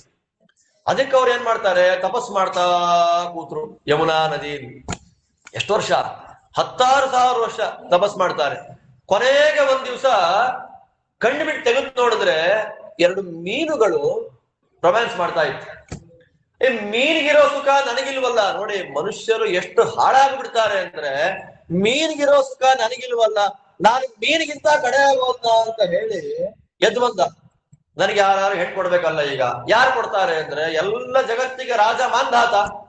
ಮಾಂಧಾತನೇ ಕೊಟ್ಬಿಡ್ಲಿ ನನಗೆ ಹೆಣ್ಣನ್ನ ಅಂತ ಅವನು ತೀರ್ಮಾನ ಮಾಡ್ಕೊಂಡು ಮಾಂಧಾತ ಮನೆಗೆ ಬಂದು, ಅಯ್ಯ 50 ಜನ ಹೆಣ್ಮಕ್ಳು ಅಂತೆ, ನಿನಗೆ ಒಂದು ಹುಡುಗಿ ಕೊಡು ಪರವಾಗಿಲ್ಲ. ಅವಾಗ ಮಾಂಧಾತ ಹೇಳ್ತಾನೆ, ಸ್ವಾಮಿ ನನಗ್ ಕೊಡಕ್ಕೇನಿಲ್ಲ, ನೀವೇ ಹೊರಟೋಗ್ರಿ ಅಲ್ಲಿ ಅಂತಃಪುರಕ್ಕೆ ಹೋಗ್ರಿ. ಯಾರನ್ನ ನೀವು ನಿಮ್ಮನ್ನ ಯಾರು ಸೆಲೆಕ್ಟ್ ಮಾಡ್ಕೊಳ್ತಾರೋ ಕನ್ಯಾದಾನ ಮಾಡ್ಕೊಡ್ತೀನಿ ಎಂದಾಗ ರಾಜನ ಮನಸ್ಥಿತಿ, ಅದು ಏನು ವಯಸ್ಸಾಗಿದೆ, ದುಡ್ಡಿಲ್ಲ ಅಂತ ನನಗ್ ಕೊಡಲ್ಲ ಅಲ್ವಾ, ನಾನು ಒಳ್ಳೆ ರೂಪ ಸ್ವೀಕಾರ ಮಾಡ್ಕೊಂಡ್ರೆ ನನ್ನಿಂದ ಅಪ್ಸರೆಯೇ ಓಡ್ ಬರ್ತಾರೆ, ನಿನ್ ಮಕ್ಳು ಇನ್ನೇನು ಅಂತ ಹೇಳಿ ತಪಸ್ಸಿನ ಪ್ರಭಾವ, ಅಪರೋಕ್ಷ ಜ್ಞಾನದ ಪ್ರಭಾವದಿಂದ ರೂಪ ಸ್ವೀಕಾರ ಮಾಡ್ಕೊಂಡು ಹೋದ್ರೆ ಅಕ್ಕ ತಂಗಿರಿ ಎಷ್ಟು ಸಂತೋಷವಾಗಿದ್ರು ಅಂದ್ರೆ, ಇವನು ನೋಡಿ ನನಗೆ ಗಂಡನ ಬರ್ಬೇಕು, ನಿನಗಿಲ್ಲ, ನನಗೆ ಯೋಗ್ಯ ಅಂತ ಹೊಡ್ಕೊಳ್ಳಿಕ್ ಶುರು ಮಾಡ್ಬಿಟ್ಟು. ಅದನ್ನ ನೋಡಿ ಮಾಂಧಾತ ಬಂದು, ಸ್ವಾಮಿ ತಪ್ಪಾಯ್ತು, ಜ್ಞಾನಿಗಳು ನೀವು, 50 ಜನಗಳನ್ನ ಮದುವೆ ಮಾಡ್ಕೊಡ್ತೀನಿ ಅಂತ 50 ಜನಗಳನ್ನ ಸೌಭರಿ ಮುನಿಗಳಿಗೆ ಮದುವೆ ಮಾಡ್ಕೊಟ್ರು.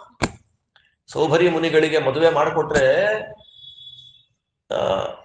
ಏನೋ ದರ್ಬೆ ಕಟ್ಕೊಂಡು ರಂಗೋಲಿ ಹಾಕೊಂಡು ಜೀವನ ಮಾಡ್ಕೊಂಡು ಇರ್ತಾರೆ.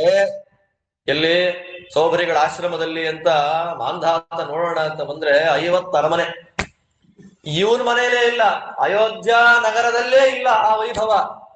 ಮಾಂಧಾತ ಚಕ್ರವರ್ತಿಗೆ ಯಾವ ಸುಖ ಸಂಪತ್ತು ವೈಭೋಗ ಇಲ್ಲ, ಅದೆಲ್ಲವನ್ನ ಸೌಭರಿಗಳು ಹೆಂಡತಿಯಲ್ಲಿ ಕೊಟ್ಟಿದ್ರು. 50 ಮನೆ ಪ್ರತ್ಯೇಕವಾಗಿ, ಆಳುಕಾಳುಗಳು ಬೇರೆ ಕೆಲಸನೇ ಅಲ್ಲ, ಇದೆಲ್ಲಿ ನೋಡ್ಲಿ ಬಂಗಾರಮಯ. 50 ರೂಪ, ಅದನ್ನ ನೋಡ್ಬಿಟ್ಟು ನಾನೇ ಶ್ರೀಮಂತ ಅನ್ಕೊಂಡಿದ್ದೆ, ನನಗಿಂತ ಶ್ರೀಮಂತಿಕೆ ಇವರಲ್ಲಿದೆ, ಆದ್ದರಿಂದ ಶ್ರೀಮಂತಿಕೆಗೆ ಹದ್ದಿಲ್ಲ.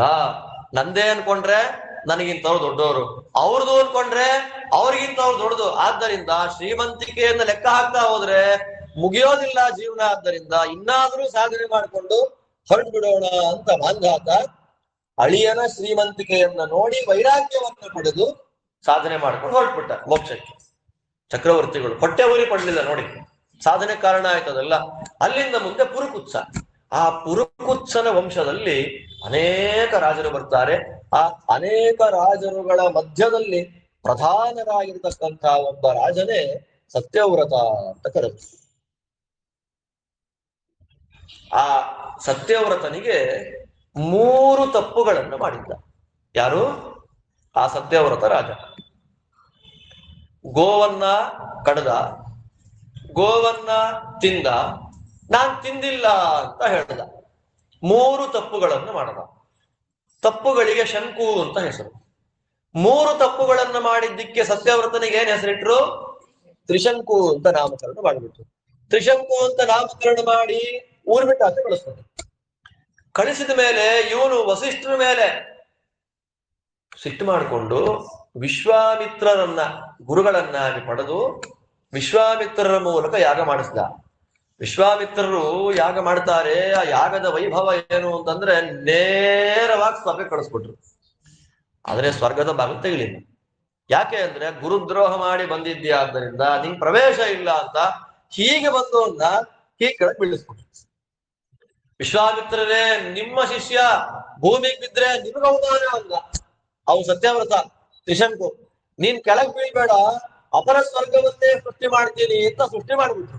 ಇವತ್ತಿಗೂ ಯಾತ್ಯಾಪಿ ದೃಶ್ಯತೆ ಸ್ವರ್ಗಂ ವಿಶ್ವಾಮಿತ್ರ ವಿನಿರ್ಮಿತಂ ಹೇಳ್ತಾರೆ. ಇವತ್ತಿಗೂ ಕೂಡ ಯೋಗಿಗಳಿಗೆ ಆ ವಿಶ್ವಾಮಿತ್ರ ಸೃಷ್ಟಿ ಮಾಡಿದ ಸ್ವರ್ಗ ಕಾಣುತ್ತೆ. ತ್ರಿಶಂಕು ಅಲ್ಲಿದ್ದಾನೆ ಅಂತ. ಅಂತಹ ಇವನು ಮಹಾನುಭಾವ ತ್ರಿಶಂಕು. ಆ ತ್ರಿಶಂಕುವಿನ ಮಗನೇ ತ್ರೈಶಂಕವ. ಆ ತ್ರೈಶಂಕವನಿಗೆ ಹರಿಶ್ಚಂದ್ರ ಅಂತ ಹೆಸರು. ನಾವೆಲ್ಲ ಸಿನಿಮಾ ನೋಡಿ ಓ ಅಂದ್ಬಿಡ್ತೀವಿ. ಸತ್ಯ ಹರಿಶ್ಚಂದ್ರ ಅಂತ. ಸ್ಟಾರ್ಟಿಂಗ್ ಅಲ್ಲಿ ಅವನಷ್ಟು ಸುಳ್ಳು ಹೇಳಿದವನು ಯಾರೋ ಇಲ್ಲ. ಹರಿಶ್ಚಂದ್ರ. ಆ ಹರಿಶ್ಚಂದ್ರ ಏನ್ ಮಾಡ್ತಾನೆ? ಒಳ್ಳೆ ರಾಜ ಬೇಕು. ಏನು ಮಾಂಧಾತರು ದೊಡ್ಡ ದೊಡ್ಡ ರಾಜ ಹುಟ್ಟಿದಾರೆ ಮನೆಯಲ್ಲಿ. ಒಳ್ಳೆ ರಾಜ ಬೇಕು, ಏನ್ ಮಾಡ್ಬೇಕು ಅಂದಾಗ ನಾರದರು ಕೇಳ್ತಾನೆ. ನಾರದರಂದ್ರು ವರುಣನನ್ನ ಉಪಾಸನೆ ಮಾಡು, ಒಳ್ಳೆ ಮಗುವನ್ನ ಕೊಡ್ತಾನೆ ವರುಣ ಅಂತ. ಆದ್ರೆ ಅವನಿಗೆ ಏನಾದ್ರೂ ಒಂದು ಬಲಿ ಕೊಡು. ಇವನೇನಂದ, ಮಗು ಹುಟ್ಟಿದ್ರೆ ಹುಟ್ಟಿದ ಮಗುನೇ ಬಲಿ ಕೊಡ್ತೀನಿ ಅಂತ. ಸರಿ, ಹಾಗೆ ಆಗ್ಲಿ ಅಂತ ವರುಣದೇವರು ಏನ್ ಮಾಡ್ತಾರೆ? ಮಗು ಕೊಟ್ರು. ಆ ಮಗುವಿಗೆ ರೋಹಿತ ಅಂತ ನಾಮಕರಣ ಮಾಡಿದ್ರು. ಸರಿ, ನಾಮಕರಣ ಆಯ್ತು. ನಾಮಕರಣ ಆದ್ಮೇಲೆ 10ನೇ ದಿನ ಆಯ್ತು. ವರುಣದೇವರು ಬಂದ್ರು. ಎಲ್ಲಯ್ಯ ಬಲಿ? ಸ್ವಾಮಿ, ಮಗು 10 ದಿನ ಹಲ್ಲೇ ಹುಟ್ಟಿಲ್ಲ ಇನ್ನು, ಏನ್ ಬಲಿ? ಹಲ್ಲು ಹುಟ್ಲಿ ಬಲಿ ಕೊಡ್ತೀನಿ, ಮಾತು ಬರ್ಲಿ ಬಲಿ ಕೊಡ್ತೀನಿ, ಚೂಡಾಕರ್ಮ ಆಗ್ಲಿ, ನಾಮಕರಣ ಆಗ್ಲಿ, ಉಪನಯನ ಆಗ್ಲಿ. 12 ವರ್ಷ ಆಯ್ತು. 12 ವರ್ಷ ಆದ್ರೂ ಬಲಿ ಕೊಡ್ತಿಲ್ಲ. ಇವನು ಬೇಕು ಅಂತ ಮಾಡ್ತಾ ಇದ್ದಾನೆ, ಇವನಿಗೆ ರೋಗ ಬರ್ಲಿ ಅಂತ ವರುಣದೇವ ಶಾಪ ಕೊಟ್ಟರು. ಹೊಟ್ಟೆ ಊದುವಂತ ರೋಗ ಬಂದ್ಬಿಡ್ತಾನೆ. ನಮ್ಮಪ್ಪನಿಗೆ ಈ ತರ ರೋಗ ಬಂದಿದೆ, ಪರಿಹಾರ ಮಾಡಬೇಕು ಅಂತ ಇವನೇನ್ ಮಾಡಿದ? ಆರಂಭದಲ್ಲಿ ನಮ್ಮಪ್ಪ ನನ್ನ ವರುಣನಿಗೆ ಬಲಿ ಕೊಡ್ತಾನೆ ಅಂತ ಗೊತ್ತಾಗಿ ರೋಹಿತ ಓಡಬಿಟ್ಟಿದ್ದ, ಕಾಡು ಬಿಟ್ಟು. ಮನೆ ಬಿಟ್ಟು ಕಾಡು ಓಡೋಗಿದ್ದ. ಅಪ್ಪನ ರೋಗ ಬಂತು ಅಂತ ವಾಪಸ್ ಬರುವಾಗ ಇಂದ್ರ ವೃದ್ಧ ಬ್ರಾಹ್ಮಣ ರೂಪದಿಂದ ಬಂದು, ಟೆನ್ಷನ್ ಮಾಡ್ಕೋಬೇಡ, ತೀರ್ಥಕ್ಷೇತ್ರ ಯಾತ್ರೆ ಮಾಡು, ಆ ಪುಣ್ಯ ನೀವು ಒಪ್ಪನ್ ಕಾಪಾಡುತ್ತೆ ಅಂತ. ಸರಿ, 1 ವರ್ಷ ಯಾತ್ರೆ ಮಾಡಿ ವಾಪಸ್ ಬರ್ತಾನೆ. ಇನ್ನೊಂದ್ಸಲ 6 ಸಲ ತೀರ್ಥಕ್ಷೇತ್ರ ಯಾತ್ರೆ ಮಾಡಿಸ್ತ ಇಂದ್ರ. ಇನ್ 7ನೇ ಸಲ ಸರಿ ಹೋಗಲ್ಲ, ಇದು ಬಲಿ ಕೊಡ್ಬೇಕು ತಾನೆ, ನರಮೇಧವನ್ನ ಮಾಡ್ತೀನಿ ಅಂತ ಸಂಕಲ್ಪ ಹರಿಶ್ಚಂದ್ರಂದು. ಸರಿ, ನರಮೇಧ ಯಾರಾದ್ರೇನು ಅಂತ ಹೇಳಿ ಯಾರಿದ್ದೀರಿ ಅಂತ ಕೂಗ್ತಾ ಹೋಗುವಾಗ ವಿಶ್ವಾಮಿತ್ರರ ಮಗ ಮಧುಚ್ಛಂದ ಮುಂದೆ ಬರುತ್ತೆ. ಮಧುಚ್ಛಂದ, ದೇವರಾತ, ಸುರಶೇಪ, ಸುರಪಾದ, ಸುರಪುಚ್ಛ ಅಂತೆಲ್ಲ ಬರ್ತಾರೆ ವಿಶ್ವಾಮಿತ್ರರ ಮಕ್ಕಳು. ಅದರಲ್ಲಿ ಒಬ್ಬ ಸುರಶೇಪ, ನಮ್ಮಲ್ಲಿ ಬಡತನ ಇದೆ, ದುಡ್ಡು ಕೊಡ್ರಿ, ನಾನು ಮನೆಗೆ ದುಡ್ಡು ಕೊಟ್ಟು ನಾನು ಬಲಿ ಆಗ್ತೀನಿ ಅಂತ ಬಂದ. ಆ ಶುನಶೇಪನ ಮಹಿಮೆಯನ್ನ ಮುಂದಕ್ಕೆ ಹೇಳ್ತೀವಿ ಅಂತ. ವಿಶ್ವಾಮಿತ್ರನ ಕಥೆ ಹೇಳುವಾಗ ಚಂದ್ರವಂಶ ಹೇಳುವಾಗ ಶುನಶೇಪನ ಇದನ್ನ ಹೆಂಗ್ ತಪ್ಪಿಸ್ಕೊಂಡ ಅಂತ ಹೇಳ್ತಾರೆ. ಆ ಶುನಶೇಪನನ್ನ ಬಲಿಯನ್ನ ಕೊಟ್ಟು ವರುಣದೇವರಿಗೆ ಯಾಗವನ್ನ ಮಾಡಿ ಅವರ ಸಂಪ್ರೀತಿ ಪಡಿಸಿದ ಹರಿಶ್ಚಂದ್ರ. ಹರಿಶ್ಚಂದ್ರನನ್ನ ನಿಮಿತ್ತ ಮಾಡಿಕೊಂಡು ವಸಿಷ್ಠ ವಿಶ್ವಾಮಿತ್ರರು ಪಕ್ಷಿಗಳ ರೂಪದಲ್ಲಿ ಗಲಾಟೆ ಮಾಡ್ಕೊಂಡ್ರು. ಅದಕ್ಕೆ ಕಾರಣ ಏನು ಅಂತಂದ್ರೆ, ಯಜ್ಞ ಮಾಡಿಸ್ತೀನಿ ಅಂತ ಬಂದ ವಿಶ್ವಾಮಿತ್ರರು ದಕ್ಷಿಣೆ ರೂಪದಲ್ಲಿ ಇಡೀ ರಾಜ್ಯವನ್ನೇ ಕಿತ್ಕೊಂಡ್ಬಿಟ್ರು ಹರಿಶ್ಚಂದ್ರನ್. ಆ ನನ್ನ ಶಿಷ್ಯನ ರಾಜ್ಯ ಕಿತ್ಕೊಂಡೇ ನೀನು ಅಂತ ವಸಿಷ್ಠ ವಿಶ್ವಾಮಿತ್ರರಿಗೆ ಗಲಾಟೆ ಆರಂಭ ಆಯ್ತು. ಆಗ ಬ್ರಹ್ಮದೇವರು ಬಂದು ಬ್ರಹ್ಮಜ್ಞಾನಿಗಳಲ್ಲಿ ಏನಪ್ಪ ಗಲಾಟೆ, ಪರಿಹಾರ ಮಾಡ್ರಿ ಗಲಾಟೆ ನಿಲ್ಲಿಸಿ ಮುಂದೋದು. ಇದು ಹರಿಶ್ಚಂದ್ರನ ಕಥೆ. ಮತ್ತೆ ಇದಕ್ಕೆಲ್ಲ ರೆಕ್ಕೆ ಪುಕ್ಕ ಸಿನಿಮಾ ಸೇರಿಸಿ ಯಾರೆಲ್ಲ ಆ ರೆಕ್ಕೆ ಪುಕ್ಕಗಳೆಲ್ಲ ನಾವು ತಲೆ ಕೆಡಿಸ್ಕೋಬಾರ್ದು. ಶಾಸ್ತ್ರ ಕಥೆ ಎಷ್ಟು ಶುದ್ಧವಾಗಿ, ಕಥೆ ಬರೆದೋರ್ ಕಥೆ ಕೇಳಬೇಕು, ಅದನ್ನ ಎಡಿಟ್ ಮಾಡಿ ಏನೇನೋ ಮಾಡಿದವ್ರ ಕಥೆ ನಾವು ತಗೊಳ್ಬಾರ್ದು. ಮೂಲ ಕಥೆ ಇಷ್ಟೇ. ಅಂತಹ ಹರಿಶ್ಚಂದ್ರನ ಮಗ ರೋಹಿತ, ರೋಹಿತನ ಮಗ ಹರಿತ, ಹರಿತನ ಮಗ ಚಂಪ. ಆ ಚಂಪ ಒಂದು ಒಳ್ಳೆ ಊರ್ ಕಟ್ತಾನೆ. ಆ ಚಂಪಾ ಕಟ್ಟಿದ ಊರೇ ಚಂಪಾಪುರಿ ಎಂಬುದಾಗಿ ಪ್ರಸಿದ್ಧವಾಯ್ತು. ಆ ಚಂಪಾಪುರಿ ಎಲ್ಲಿದೆ ಇವತ್ತು ಅಂತ ಹುಡ್ಕೊಂಡ್ರು ನಮ್ಗೆ ಸಿಗಲ್ಲ. ಒಟ್ನಲ್ಲಿ ಚಂಪಾ ಅನ್ನುವಂತಹ ಒಂದು ನಗರವನ್ನ ಅವನೇನ್ ಮಾಡ್ದ, ಕಟ್ಟಿದ. ಆ ಚಂಪನ ಮನೆತನದಲ್ಲಿ ಬಂದಿರತಕ್ಕಂಥ ಯಾವ ಮಹಾನುಭಾವನೆ ಬಾಹುಕ. ಆ ಬಾಹುಕನನ್ನ ಎಲ್ಲ ಹೆದರಿಸಿ ಓಡಿಸ್ಬಿಟ್ರು. 106 ಜನ ಹೆಂಡತಿಯರು ಯಾರಿಗೆ, ಬಾಹುಕನಿಗೆ ಹೆದರಿಸಿ ಎಲ್ಲ ಓಡಿಸ್ಬಿಟ್ರು. ಅವನ್ನ ಓಡಿಸಿದಾಗ ಕಾಡಿಗೆ ಬಂದು ವಯಸ್ಸಾಯ್ತು. ಹೆಂಡತಿ, ದೊಡ್ಡ ಹೆಂಡತಿ ಸಾಗವನ ಮಾಡಬೇಕು ಅಂತ ಬರ್ತಾಳೆ. ಇಕ್ಷ್ವಾಕು ವಂಶ ಈ ತರ ಅರ್ಧಂಬರ್ಧಕ್ಕೆ ನಿಂತೋಗೋದು ಏನು, ರಾಮಾವತಾರ ಆಗ್ಬೇಕಲ್ಲ. ಅದಕ್ಕೆ ಏನ್ ಮಾಡ್ತಾರೆ, ಅವ್ರ್ವ ಮುನಿಗಳು, ಅವ್ರವರು ಮಹಾನುಭಾವರು, ತೊಡೆ ಸೀಳಿ ಬಂದ ಜ್ಞಾನಿಗಳು ಅವರೆಲ್ಲ. ಒಬ್ಬ ಚವನ, ಇನ್ನೊಬ್ಬ ಅವ್ರ್ವ, ರುದ್ರದೇವರ ಸಾಕ್ಷಾತ್ ಅವತಾರ ಅವ್ರ್ವ ಮುನಿಗಳು. ಆ ಅವ್ರ್ವ ಮುನಿಗಳು ಹೇಳ್ತಾರೆ, ನೋಡಮ್ಮ ನಿಂಗ್ ಗರ್ಭಿಣಿ ಇದ್ದಿ, ಮಗು ಹುಟ್ಟತ್ತೆ, ರಾಜ ಆಗ್ತಾನೆ, ಹೋಗು, ನೀನ್ ಸಾಯ್ಬೇಡ ಅಂತ ಕರ್ಕೊಂಡು ಬಂದಾಗ ರಾಜ್ಯ ಹಂಚ್ಕೊಳ್ಬೇಕು ಅಂತ ಸೌತಿಯರೆಲ್ಲ ಏನ್ ಪ್ಲಾನ್ ಮಾಡ್ತಾ ಇದ್ರು, ನಾವ್ ಆರಾಮಾಗಿರ್ಬೇಕು ಅಂತ ಹೇಳಿ ಗರ್ಭಿಣಿ ಆಗಿರೋದು ವಿಷ ಹಾಕ್ಬಿಟ್ರು. ಅವ್ರವರ ತಪಸ್ಸಿನ ಪ್ರಭಾವ ಏನಿದೆ ಅಂದ್ರೆ, ಹಡಿತಾಳೆ, ವಿಷದ ಜೊತೆಯಲ್ಲೇ ಮಗ ಹುಟ್ಟಿದ. ಆದ್ದರಿಂದ ಅವ್ರಿಗೆ ಏನಂತ ನಾಮಕರಣ ಮಾಡ್ತಾರೆ, ಸಗರ ಅಂತ ನಾಮಕರಣ ಮಾಡ್ತಾರೆ. ಆ ಸಗರ ಏನ್ ಮಾಡ್ದ, ಅವ್ರವರು ಏನ್ ಮಾಡ್ತಾರೆ, ಸಗರನಿಗೆ 100 ಅಶ್ವಮೇಧ ಯಾಗ ಮಾಡುವ ಸಂಕಲ್ಪ ಮಾಡಿ ಮಾಡುವಾಗ 99 ಅಶ್ವಮೇಧ ಯಾಗ ಆಗಿದೆ. 100ನೇ ಅಶ್ವಮೇಧ ಯಾಗ ಆಗುವ ಕುದುರೆನ ಇಂದ್ರ ಏನ್ ಮಾಡ್ದ, ತಗೊಂಡು ಹೋಗಿ ಪಾತಾಳದಲ್ಲಿ ಕಪಿಲಾಶ್ರಮದಲ್ಲಿ ತಂದಿಟ್ಟ. ಆ ಕಥೆ ನಮಗೆಲ್ಲ ಗೊತ್ತಿರುವಂತದ್ದೇ. ಅದರಲ್ಲಿ ಆ ಸಗರನಿಗೆ 2 ಹೆಂಡತಿಯರಲ್ಲಿ 60,000 ಜನ ಮಕ್ಕಳು ಒಬ್ಬಳಲ್ಲಿ, ವಂಶಧರನಾದ ಮಗ ಇನ್ನೊಬ್ಬಳಲ್ಲಿ. ಆ ವಂಶಧರನಾದ ಮಗನಿಗೆ ಅಸಮಂಜಸ, ನೆಟ್ಟಿಗಿಲ್ಲ ಅಂತ. ಅವನು ಜನ್ಮಾಂತರದಲ್ಲಿ ಒಳ್ಳೆ ಯೋಗಿ, ಒಳ್ಳೆ ಯೋಗ ಸಿದ್ಧಿ, ಸಾಧನೆ ಮಾಡ್ಕೊಳ್ಳುವ ಆಸೆ ಇತ್ತು. ಆದ್ರೆ ಕೊನೆ ಕಾಲಕ್ಕೆ ಏನಾಗೋಯ್ತು ಅಂದ್ರೆ, ಒಳ್ಳೆ ಸುಖ ಅನುಭವಿಸ್ಬೇಕು, ಊಟ ತಿಂಡಿ ಮಾಡ್ಬೇಕು ಅನ್ನೋ ಆಸೆ ಆಗೋಯ್ತು. ಯೋಗ ಭ್ರಷ್ಟನಾಗಿ ಸಗರನ ಮಗನಾಗಿ ಹುಟ್ಟಿದ. ಇಲ್ಲಿ ಬಂದಾಗ ಜನ್ಮಾಂತರ ಸ್ಮರಣೆ ಬೇರೆ ಕೂತಿದೆ, ಮನೆ ಬಿಟ್ಟು ಹೋಗ್ಬೇಕಲ್ಲ. ಅದಕ್ಕೆ ಏನ್ ಪ್ಲಾನ್ ಮಾಡ್ತಾನೆ ಇವನು, ಊರಲ್ಲಿರೋ ಮಕ್ಕಳನ್ನೆಲ್ಲ ಎಳ್ಕೊಂಡ್ ಬಂದು ಸರಿಯೋ ನದಿ ಬಿಸಾಕ್ಬಿಡೋರು. ಅದನ್ನ ನೋಡಿ ಅವರಪ್ಪ ಮದುವೆ ಆದ ಸರಿ ಹೋಗ್ತಾನೇನೋ ಅಂತ ಮದುವೆ ಮಾಡಿದ್ರು, ಮಗು ಆಯ್ತು, ಇನ್ನು ಹಾಗೆ ಮಾಡ್ತಾನೆ. ಊರ್ ಬಿಟ್ಟು ಓಡಿಸಿದಾಗ ಒಳ್ಳೆ ಕೆಲಸ ಆಯ್ತು ಅಂತ ಕಾಡಿಗೆ ಹೋಗ್ಬೇಕಾದ್ರೆ ಯಾರ್ಯಾರನ್ನ ಸಾಯಿಸಿದ್ದ ಎಲ್ಲ ಬದುಕಿಸಿ ಕೊಟ್ಟವ. ಅವಾಗ ಸಗರ ಪಶ್ಚಾತ್ತಾಪ ಪಟ್ಟನಂತೆ, ಎಂಥ ಯೋಗಿಯನ್ನ ಕಳ್ಕೊಂಡೆ ನಾನು ಅಂತ ಆ ಅಸಮಂಜಸ ಕಾಡಿಗೆ ಹೋದ. 60,000 ಜನ ಮಕ್ಕಳು ಕುದುರೆ ನೋಡ್ಕೊಂಡ್ ಬರ್ಬೇಕು ಅಂತ ಸಮುದ್ರ ಆಗಿದ್ದು. ಕಪಿಲ ಸುಟ್ಟು ಬೂದಿ ಮಾಡಿದ್ದೆಲ್ಲ ಗೊತ್ತಿದೆ, ವಿಸ್ತಾರವಾಗಿ ಹೇಳೋದು ಬೇಡ. ಅವನ ಮಗನೇ ಅಂಶುಮಂತ. ಸಗರ ಏನ್ ಮಾಡ್ತಾನೆ, ಅಂಶುಮಂತನ್ ಕಳಿಸಿ ಕಪಿಲ ನಾಮಕ ಭಗವಂತನ ಸಂಪ್ರೀತಿ ಪಡಿಸಿ ಕುದುರೆ ಬಂದಾಯ್ತು. ಸದ್ಗತಿ ಆಗೋದು ಹೆಂಗೆ ಅಂತ ಪ್ರಾರ್ಥನೆ ಮಾಡಿದ್ದಕ್ಕೆ ಏನ್ ಹೇಳ್ತಾರೆ, ಗಂಗೆ ಬರಬೇಕು ಅಂತಂದ್ರು. ಬಂದು ಹೇಳ್ದ, ಸಗರ ಯಜ್ಞ ಪೂರ್ತಿ ಮಾಡ್ದ. ಗಂಗೆ ತರೋ ಟೆನ್ಷನ್ ನಲ್ಲೇ ಅವನು ಹೋದ. ಅಂಶುಮಂತ ಕೂತ, ಅವನು ಗಂಗೆ ತರೋ ಟೆನ್ಷನ್ ನಲ್ಲೇ ಹೋದ. ಅವನ ಮಗ ದಿಲೀಪ, ಅವನು ಗಂಗೆ ತರೋ ಟೆನ್ಷನ್ ನಲ್ಲೇ ಹೋದ. ಅವನ ಮಗ ಭಗೀರಥ, ಅವನೇನ್ ಮಾಡ್ತಾನೆ, ಗಂಗೆ ತರೋ ಟೆನ್ಷನ್ ಇಲ್ಲ ಅವನಿಗೆ, ತಪಸ್ಸು ಮಾಡ್ಲಿಕ್ಕೆ ಹೋದ. ಬ್ರಹ್ಮದೇವರು ತಪಸ್ ಮಾಡ್ದ, ಗಂಗೆ ಬರ್ತಾಳೆ, ಕಳಿಸ್ತೀನಿ, ಹಿಡ್ಕೊಳ್ಳೋರು ಯಾರು? ಗಂಗೆನೇ ಕೇಳು. ನನ್ನ ವೈಭವವನ್ನ ತಡಿಲಿಕ್ಕೆ ಯಾರಿಗೂ ಸಾಮರ್ಥ್ಯ ಇಲ್ಲ, ಒಬ್ಬ ಶಿವನನ್ನ ಬಿಟ್ರೆ ಅಂತಾಯ್ತು. ಶಿವ ನಿಂತ, ಜಟೆ ಬಿಚ್ಚಿ ಗಂಗೆ ಬಂದಳು. ಆ ಗಂಗೆ ಫಾಲೋ ಮಾಡ್ಕೊಂಡು ಬಂದಿದ್ದಾಳೆ. ಅದೇ ಸಮುದ್ರವಾಗಿ ತುಂಬಿತು, ಸಗರನ ಮಕ್ಕಳನ್ನ ಉದ್ಧಾರ ಮಾಡ್ತು ಅನ್ನೋ ಕಥೆ ಭಗೀರಥನ ಉಪಾಖ್ಯಾನ. ಆ ಕಥೆ ಹೇಳಲ್ಲ ಇಲ್ಲಿ, ಎರಡೆರಡೇ ಶಬ್ದಗಳು. ಆ ಭಗೀರಥನ ಮಗ ಶ್ರುತ ಅಂತ. ಆ ಶ್ರುತನ ಮನೆತನದಲ್ಲಿ ಬರತಕ್ಕಂಥವನೇ ಅಯುತಾಯು, ಒಬ್ಬ ರಾಜ. ಆ ಅಯುತಾಯು ಎನ್ನುವಂತಹ ರಾಜನ ಮಗನೇ ಋತುಪರ್ಣ ಅನ್ನುವಂತಹ ರಾಜ. ಋತುಪರ್ಣದ ಬಗ್ಗೆ ನೀವೆಲ್ಲ ಕೇಳೇ ಇರ್ತೀವಿ. ಆ ಋತುಪರ್ಣ ಯಾರು ಅಂದ್ರೆ, ನಳ ದಮಯಂತಿ ಚರಿತ್ರೆ ಬರುತ್ತೆ ವನಪರ್ವ ಮಹಾಭಾರತದಲ್ಲಿ. ಆ ನಳ ಪಗಡೆ ಆಟದಲ್ಲಿ ಸೋತು ಬಿಟ್ಟಿದ್ದ. ಇವನಿಗೆ ಕುದುರೆ ಓಡಿಸೋದು ಗೊತ್ತು ಫಾಸ್ಟ್ ಆಗಿ, ಯಾರಿಗೆ? ನಳಂಗೆ. ಬಟ್ ಪಗಡೆ ಆಡೋದು ಗೊತ್ತಿಲ್ಲ. ಅವನು ಆಲೋಚನೆ ಮಾಡ್ತಾನೆ, ಆ ಸರ್ಪ ಹೇಳುತ್ತೆ, ನೀನು ಕಚ್ಬಿಡ್ತೀನಿ ನಿನ್ನ, ಋತುಪರ್ಣದ ಮನೆಗೆ ಹೋಗು, ಅವನಿಗೆ ಕುದುರೆ ಹೇಳ್ಕೊಡು, ಅವನು ನಿನಗೆ ಪಗಡೆ ಹೇಳ್ಕೊಡ್ತಾನೆ, ಅಕ್ಷರವಿದ್ಯೆ.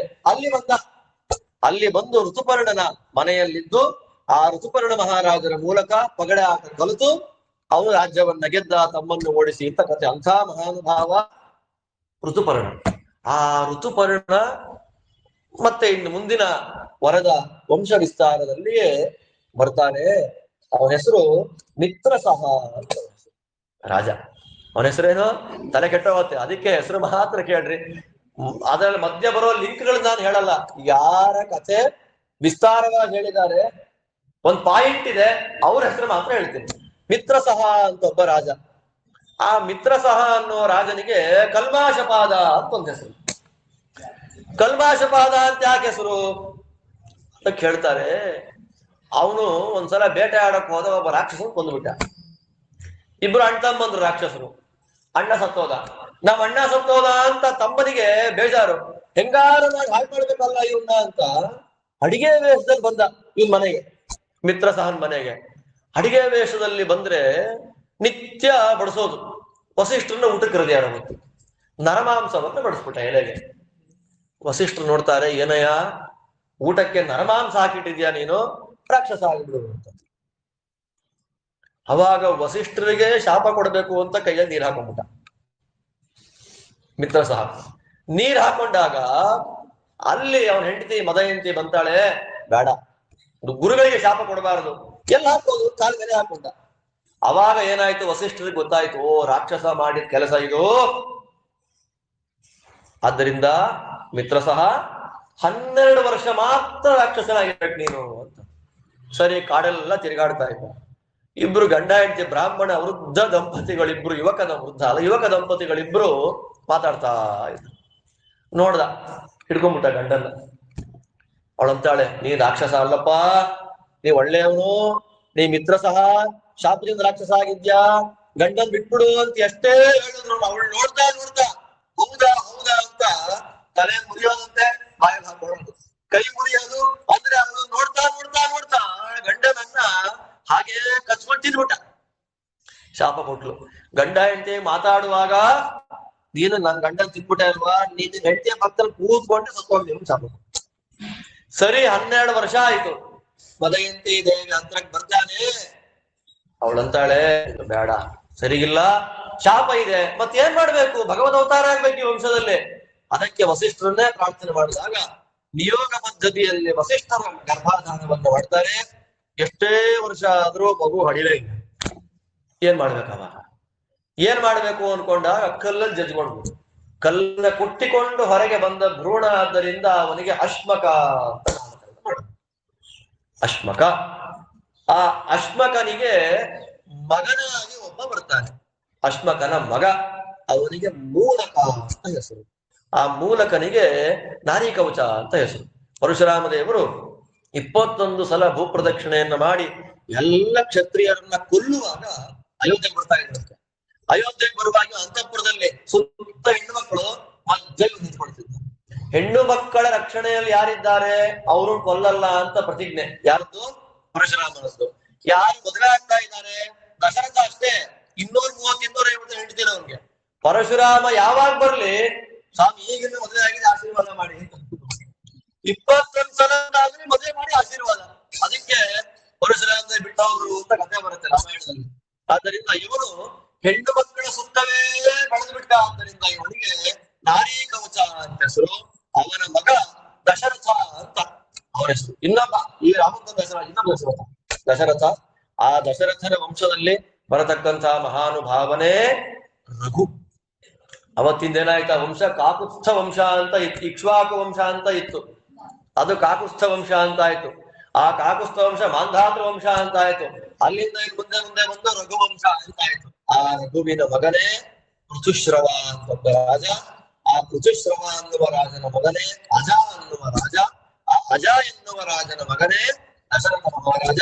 ಆ ದಶರಥ ಮಹಾರಾಜನಿಗೆ ಯಜ್ಞದಲ್ಲಿ ದೇವತೆಗಳು ಪಾಯಸವನ್ನ ತಂದುಕೊಡುವುದರ ಮೂಲಕ ದೇವರು ರಾಮನಾಗಿ, ಲಕ್ಷ್ಮಣ ಶೇಷದೇವರು ಲಕ್ಷ್ಮಣನಾಗಿ, ಕಾಮ ಮತ್ತು ಅನಿರುದ್ಧರಿಬ್ಬರು ಭರತ ಶತ್ರುಘ್ನನ ಹುಟ್ಟಿ ಬಂದಿದ್ದಾರೆ ಅಂತ ರಾಮಾಯಣದ ಕಥೆಯನ್ನ ಸಂಕ್ಷಿಪ್ತ ಹೇಳ್ತಾರೆ. ಗುರುವರ್ಚೆ ತೆಕ್ತ ರಾಜ್ಯ ಅಂತ.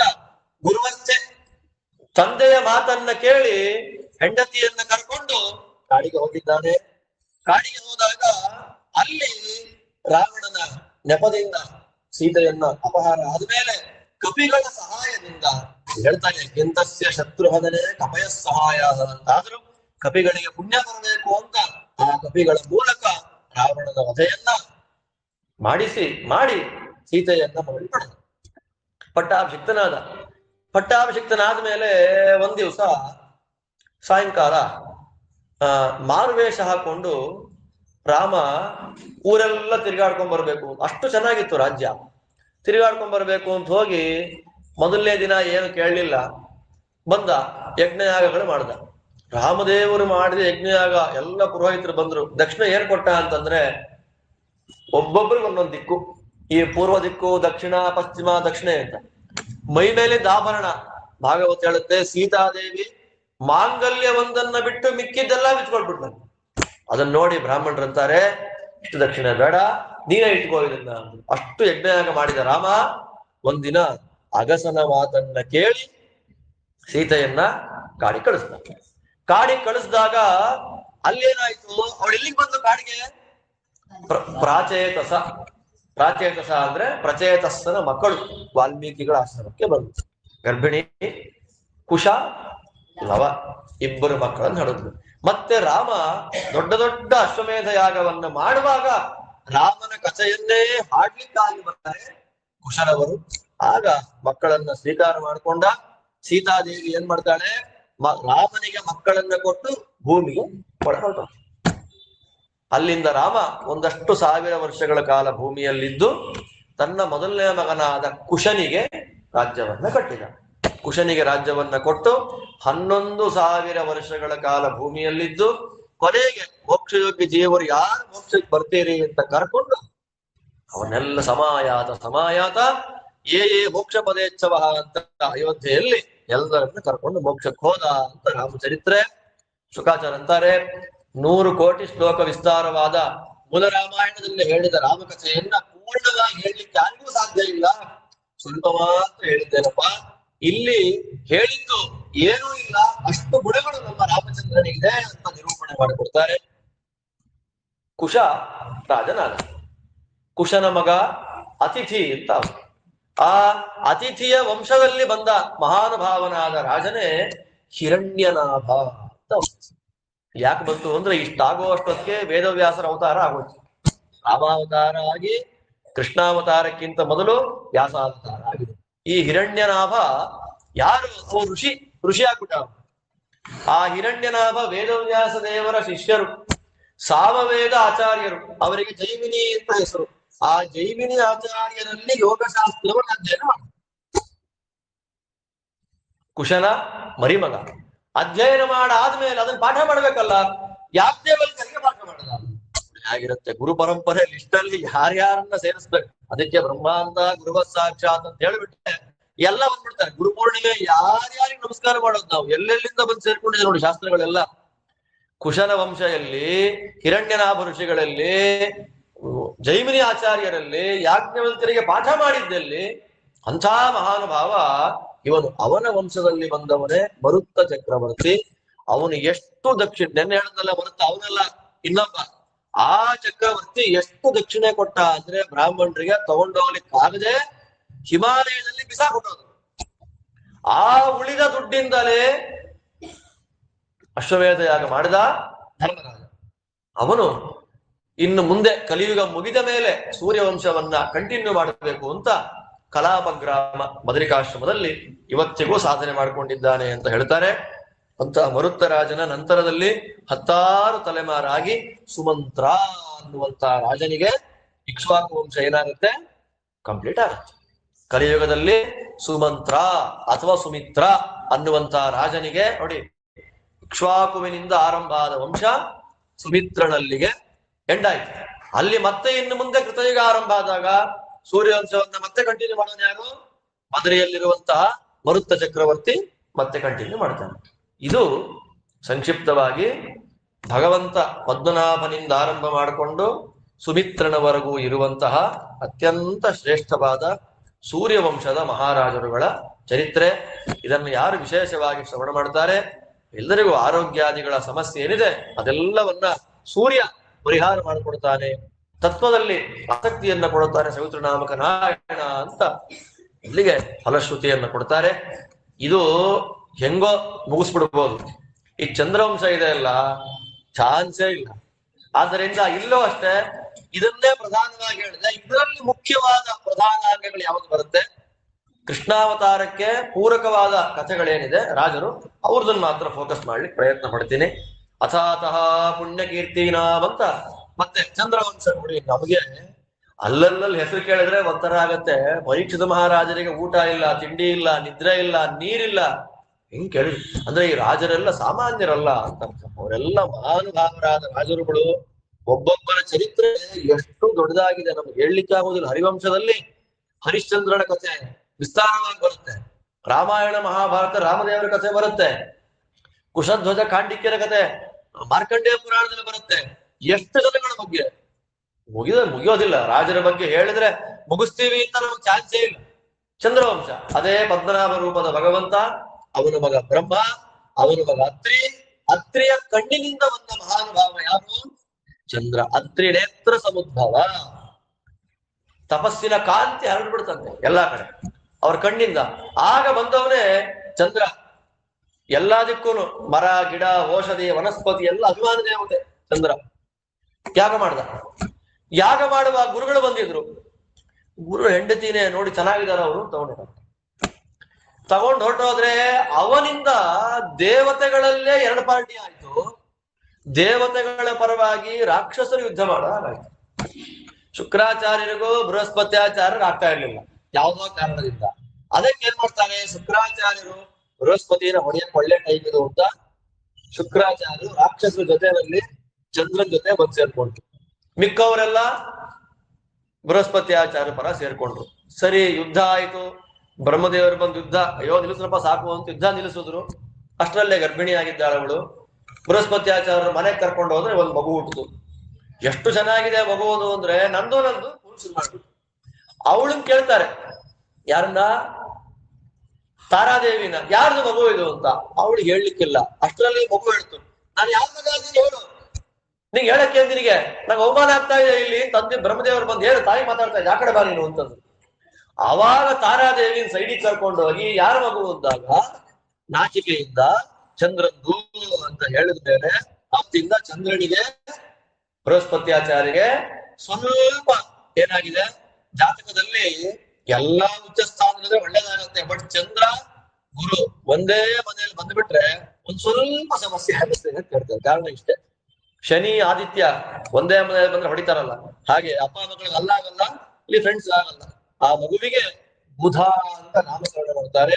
ಆ ಬುಧ ಮೇರು ಪರ್ವತದ ಸುಕುಮಾರ ಮನಸ್ಸುತ್ತ ಓಡಾಡ್ತಾ ಇದ್ದ. ಒಳ್ಳೆ ಹುಡುಗಿರು ಸಿಗ್ತಾರೆ, ಮದುವೆ ಆಗ್ಬೋದು ಅಂತ. ಅಲ್ಲಿ ಬಂದವನೇ ಸುದ್ಯುಮ್ನ ಗಿಡ.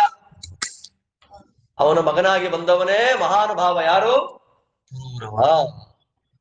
ಪುರೂರವ ಪ್ರತಿಷ್ಠಾದ ನಗರಕ್ಕೆ ರಾಜ್ಯನಾಗಿ ಬರಿತಾ ಇದ್ದಾನೆ. ರಾಜನಾಗಿ ಬರಿತಾ ಇರುವಾಗ ಈ ಪುರೂರವನ ವೈಭವ, ಅವನ ಮಹಿಮೆ ಅದೆಲ್ಲ ಕೇಳಿ ಉರ್ವಶಿಗೆ ನೋಡ್ಬೇಕಲ್ಲ ಅವನ್ನ ಅಂತ ಆಸೆ ಆಗೋಯ್ತು. ಸರಿ, ನೇರ ಬಂದು ಯಾಕೆ ಬಂದೆ, ಏನ್ ಬೇಕಾಗಿತ್ತು ಅಂತ. ನಿನ್ ಜೊತೆ ಸಂಸಾರ ಮಾಡ್ಬೇಕು ಅಂತ ಬಂದಿದ್ದೀನಪ್ಪ ನಾನು. ತುಂಬಾ ಸಂತೋಷ ಆಯ್ತು. ಆದ್ರೆ ನಾನು ನೀನು ಪರಸ್ಪರ ನಗ್ನವಾಗಿ ನೋಡ್ಕೊಳ್ಳೋ ಹಾಗಿಲ್ಲ. ನನ್ ಜೊತೆ 2 ಮೇಕೆ ಇರುತ್ತೆ, ನಾನು ಎಲ್ಲೇ ಇರ್ಲಿ 2 ಮೇಕೆ ನನ್ನ ಜೊತೆ ಇರ್ಬೇಕು. ಬೇಷ. ನಾನು ಅನ್ನ ಸಾರು ತಿನ್ನಲ್ಲ, ನಾನು ತಿನ್ನೋದು ಬರೀ ತುಪ್ಪ. ಇದಕ್ಕೆ ಒಪ್ಪಿಗೆ ಕೊಟ್ರೆ ಓಕೆ, ಸರಿ ಅಂತ ವಿಹಾರ ಮಾಡ್ತಿರ್ಬೇಕಾದ್ರೆ ಸ್ವರ್ಗಲೋಕದಲ್ಲಿ ಎಲ್ಲ ಇದ್ದಾರೆ. ಪ್ರಧಾನಳಾದ ಉರ್ವಶಿನೇ ಇಲ್ಲ. ಯಾಕಾರ ಬೇಕಾಷ್ಟು ಅಪ್ಸರೆ, ತಿಲೋತ್ತಮ ಇದ್ದಾಳೆ, ರಂಭಾ ಇದ್ದಾಳೆ, ಎಲ್ಲ ಇರೋ ಕಾಲಕ್ಕೆ ಉರ್ವಶಿನೇ ಯಾಕೆ ಪ್ರಧಾನಳು ಅಂತಂದ್ರೆ, ಉರ್ವಶಿ ಸಾಮಾನ್ಯಳಲ್ಲ, ದೇವರ ಮಗಳು. ವೇದವನ್ನ ಅಧ್ಯಯನ ಮಾಡುವ ಹೆಣ್ಣು ಮಕ್ಕಳಲ್ಲೇ ಪ್ರಧಾನವಾದ ಯೋಗ್ಯತೆ ಯಥಾ ಉರ್ವಶಿ ಅಂತ ಪುರಾಣ ಹೇಳುತ್ತೆ. ವೇದಾಧಿಕಾರಿಯಾದ ಅಪ್ಸರೆಯಲ್ಲೇ ದೊಡ್ಡ ಯೋಗ್ಯತೆ ಯಾರಿಗೆ? ಉರ್ವಶಿಗೆ. ಬದ್ರಿನಾರಾಯಣ ತೊಡೆ ಹೊಡೆದಾಗ ಆ ಊರು ತೊಡೆಯಿಂದ ಬಂದ ಮಹಾನುಭಾವಗಳು, ಅವಳ ಬಗ್ಗೆ ಸ್ಮರಣೆ ಮಾಡಿಕೊಂಡ್ರೆ ಸಾಕು, ಜನ್ಮ ಜನ್ಮಗಳ ಪಾಪಗಳು ಪರಿಹಾರ ಆಗುತ್ತೆ. ಅವ್ರ ಬಗ್ಗೆ ಕೆಟ್ಟದಾಗ ಆಲೋಚನೆ ಮಾಡಬಾರ್ದು ನಾವು. ಅಂತ ಉರ್ವಶಿ ವಿಹಾರ ಮಾಡ್ತಾರೆ. ಸ್ವರ್ಗದಲ್ಲಿಲ್ಲ. ಇಂದ್ರ ಅಂತ ಗಂಧರ್ವರು ಹೇಳಲ್ಲ, ಹೆಂಗಾರು ಕರ್ಕೊಂಡ್ಬನ್ನಿ ಅಂತ. ಏನ್ ಮಾಡ್ಬೇಕು? ಅವನಿಗೆ ಇವಳ ಮೇಲೆ ಪ್ರಾಣ, ಇವಳಿಗೆ ಮೇಕೆ ಮೇಲೆ ಪ್ರಾಣ. ಏನ್ ಮಾಡೋದು? ಮೇಕೆನ್ ಕದ್ಬಿಡೋಣ ಅಂತ ರಾತ್ರಿಯಲ್ಲಿ ಗಂಧರ್ವರು 2 ಮೇಕೆ ಕದ್ಬಿಟ್ರು. ಮೇಕೆಯನ್ನ ಕದ್ರೆ ಅಲ್ಲೇನಾಗಿದೆ, ಇವಳು ನನ್ ಮೇಕೆ ಹೋಗ್ತಾ ಇದೆ, ನೀನ್ ಪಾಡಿಗೆ ಮಲಗಿದ್ಯಾ, ಸುಖಾನೇ ಮುಖ್ಯ ನಿನಗೆ, ನನ್ ಮೇಕೆ ನಿಂಗೆ ಇಷ್ಟ ಇಲ್ಲ, ಹಾಗೆ ಹೀಗೆ ಅಂತಂದು ಸಿಟ್ಟು ಬಂತು. ಕತ್ತಿ ತಗೊಂಡ ತಕ್ಷಣದಲ್ಲೇ ಮಿಂಚು ಬರೆಸ್ಬಿಟ್ರು. ದೇವತೆಗಳನ್ನ ಕೇಳ್ಬೇಕಾ? ಮಿಂಚು ಬರ್ತಾ ಇದ್ದಾಗೆ ಪರಸ್ಪರ ನಗ್ನವಾಗಿ ನೋಡ್ಕೊಂಡ್ಬಿಟ್ರು. ಫೋಟೋ ಬೇಕು ಅಂತ ಮಾಡಿದ್ರು. ಹೋದ್ಮೇಲೆ ಆ ಉರ್ವಶಿ ಹೋದ್ಮೇಲೆ ಮಹಾನುಭಾವನಾದ ಕುರೂರವ ಹುಚ್ಚನಂತೆ ಆಗಿ ಅಲಿತಾ ಇದ್ದಾನೆ. ಕುರುಕ್ಷೇತ್ರಕ್ಕೆ ಬಂದ. ಸರಸ್ವತಿ ನದಿ ತೀರದಲ್ಲಿ ಉರ್ವಶಿ ನೋಡ್ದ. ಹೆಂಡತಿ ಬಾ ಹೋಗೋಣ ಅಂತ ಕರೆದ. ನಮ್ಗೆ ಅಪ್ಸರೆಯರು ನೇರದ ಪತಿಯೇ ನಮಗಿಲ್ಲ, ಯಾರು ಹೆಂಡತಿ ಕರಿತಾ ಇದ್ದಾನೆ? ಸರಿ, ವಂಶ ಉದ್ಧಾರ ಆಗಬೇಕು, ವರ್ಷಕ್ಕೆ 1 ದಿನ ನಿನ್ ಜೊತೆ ಇರ್ತೀನಿ ಅಂತ ಹೇಳಿ 6 ವರ್ಷ, ವರ್ಷಕ್ಕೆ 1 ದಿನದಂತೆ ಸಂಸಾರ ಮಾಡಿ 6 ಜನ ಆಯು, ಸುತಾಯು, ಸತ್ಯಾಯು, ರೈ, ವಿಜಯ, ಜಯ ಅಂತ 6 ಜನ ಮಕ್ಕಳನ್ನ ಅದರಲ್ಲಿ ಪಡೆದಿದ್ದಾರೆ. ಅದರಲ್ಲಿ ಆಯುವಿನ ವಂಶದಿಂದಲೇ ಅದು ಪ್ರಧಾನವಾದ ವಂಶ. ಅಲ್ಲಿಂದ ನೀನು ಯಾವ ವಂಶದಲ್ಲಿ ಹುಟ್ಟಿದೆ ಅದನ್ನ ಹೇಳ್ತೀನಿ. ಅದನ್ನ ಪ್ರಧಾನ ವಂಶವನ್ನ ಕೊನೆ ಹೇಳೋದು ಪದ್ಧತಿ ಪುರಾಣಗಳಲ್ಲಿ. ಅದರಲ್ಲಿ ವಿಜಯ ಅಂತ ಒಬ್ಬ ರಾಜ, ಅವನು ಹೇಳ್ತಾನೆ. ಆ ವಿಜಯ ಎನ್ನುವಂತಹ ರಾಜನ ಮನೆತನದಲ್ಲಿ ಬಂದವನೇ ಅತ್ಯಂತ ಶ್ರೇಷ್ಠನಾಗಿರ್ತಕ್ಕಂತಹ ಒಬ್ಬ ವ್ಯಕ್ತಿ. ಯಾರವನು? ಗಂಗೆಯನ್ನ ಆಚಮನ ಮಾಡಿ ಕುಡಿದ್ಬಿಟ್ಟ ಜನ್ಮುನಿ. ಅವನು ರಾಜಋಷಿ, ತಪಸ್ಸು ಮಾಡ್ತಾ ಇದ್ದವನು ಭಗೀರಥ. ನೋಡಿ, ಅಲ್ಲಿ ಇಲ್ಲಿ ಒಂದೇ ಸೈಮಲ್ಟೇನಿಯಸ್ ಬರ್ತಾ ಇದೆ. ಇದು ಮುಗಿದು ಇದು ಬರೋದಲ್ಲ, ಒಟ್ಟಿಗೆ ಇದೆ, ಇಲ್ಲಿ ಒಟ್ಟಿಗೆ ಬರ್ತಾ ಇದೆ ವಂಶಾವಳಿಗಳು. ಆದ್ರೆ ಒಂದ್ ಹೇಳ್ತಾರೆ, ಮತ್ತೆ ಒಂದ್ ಹೇಳಿದ್ರೆ ಅರ್ಥ ಆಗಲ್ಲ, ಮಿಕ್ಸಪ್ ಮಾಡಿ ಹೇಳ್ಬಿಟ್ರೆ ಅಲ್ಲೇ ಕಥೆ ಕ್ಲೋಸ್ ಅಲ್ಲಿ. ಅದಕ್ಕೆ ನವಮಸ್ಕಂದ ಭಾಗವತ ತುಂಬಾ ಕಾಂಪ್ಲಿಕೇಟೆಡ್. ಹೆಸರುಗಳು ನಿಮಗೆ ನೆನಪಿದ್ರೆ ಹೇಳಲಿಕ್ಕಾದ್ರೆ, ನೆನಪಿಟ್ಕೊಂಡು ಹೇಳಲಿಕ್ಕಾದ್ರೆ 9ನೇ ಸ್ಕಂದ ಪ್ರವಚನ ಮಾಡ್ಲಿಕ್ಕೆ ಬರ್ಬೇಕು.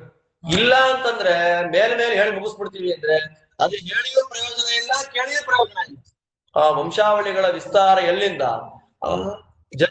ಆ ಜನ್ಮ ಮುನಿಗಳ ಮನೆತನದಲ್ಲಿ ಭೀಮ ಅಂತ ಅವತಾರ ಮಾಡಿ ಬರ್ತಾರೆ. ಈ ಭೀಮಸೇನ ಅಲ್ಲ, ಇನ್ನೊಬ್ಬ ಭೀಮ ಅವತಾರ ಮಾಡಿ ಬರ್ತಾನೆ. ಅವನ ಮನೆಯಲ್ಲಿ ಬರತಕ್ಕಂತಹ ವ್ಯಕ್ತಿಯೇ ಅತ್ಯಂತ ಪ್ರಸಿದ್ಧರಾಗಿರ್ತಕ್ಕ ಶುನಕ. ಆ ಶುನಕನ ಮಗನೇ ಶೌನಕ. ಆ ಶೌನಕರೇ ಬಹೃಜ.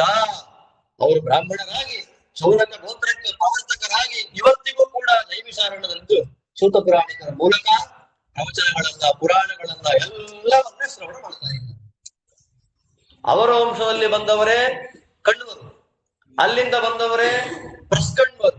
ಅವರೆಲ್ಲ ಬ್ರಾಹ್ಮಣರಾಗಿ ಗೋತ್ರ ಪ್ರವರ್ತಕರಾಗಿ ಹೊರಟವರು. ಆ ವಂಶದಲ್ಲಿ ಮುಂದೆ ಬಂದವನೇ ಧನ್ವಂತರಿ. ಆಯುರ್ವೇದ ಮಹಾಚಾರ್ಯ ಅಂತ ಧನ್ವಂತರಿ ರೂಪದಲ್ಲಿ ಭಗವಂತ 2 ಸಲ ಧನ್ವಂತರಿ ಅವತಾರ. ಯಾವಾಗ? ಸಮುದ್ರ ಮಥನ ಮಾಡುವಾಗ 1 ಸಲ ಕಾಶಿರಾಜನ ಮನೆಗೆ, ಇವರೆಲ್ಲ ಕಾಶಿರಾಜನವರೆಲ್ಲ ಕಾಶಿರಾಜನ ಮನೆತನದಲ್ಲಿ ಧನ್ವಂತರಿಯಾಗಿ ಅವತಾರ ಮಾಡಿದ್ದು 1. ಹೀಗೆ ಮುಂದುವರೆದು ಬಂದ ಪರಂಪರೆಯಲ್ಲಿ ಗಾಧಿ ಅಂತ ಒಬ್ಬ ರಾಜ ಬರ್ತಾನೆ.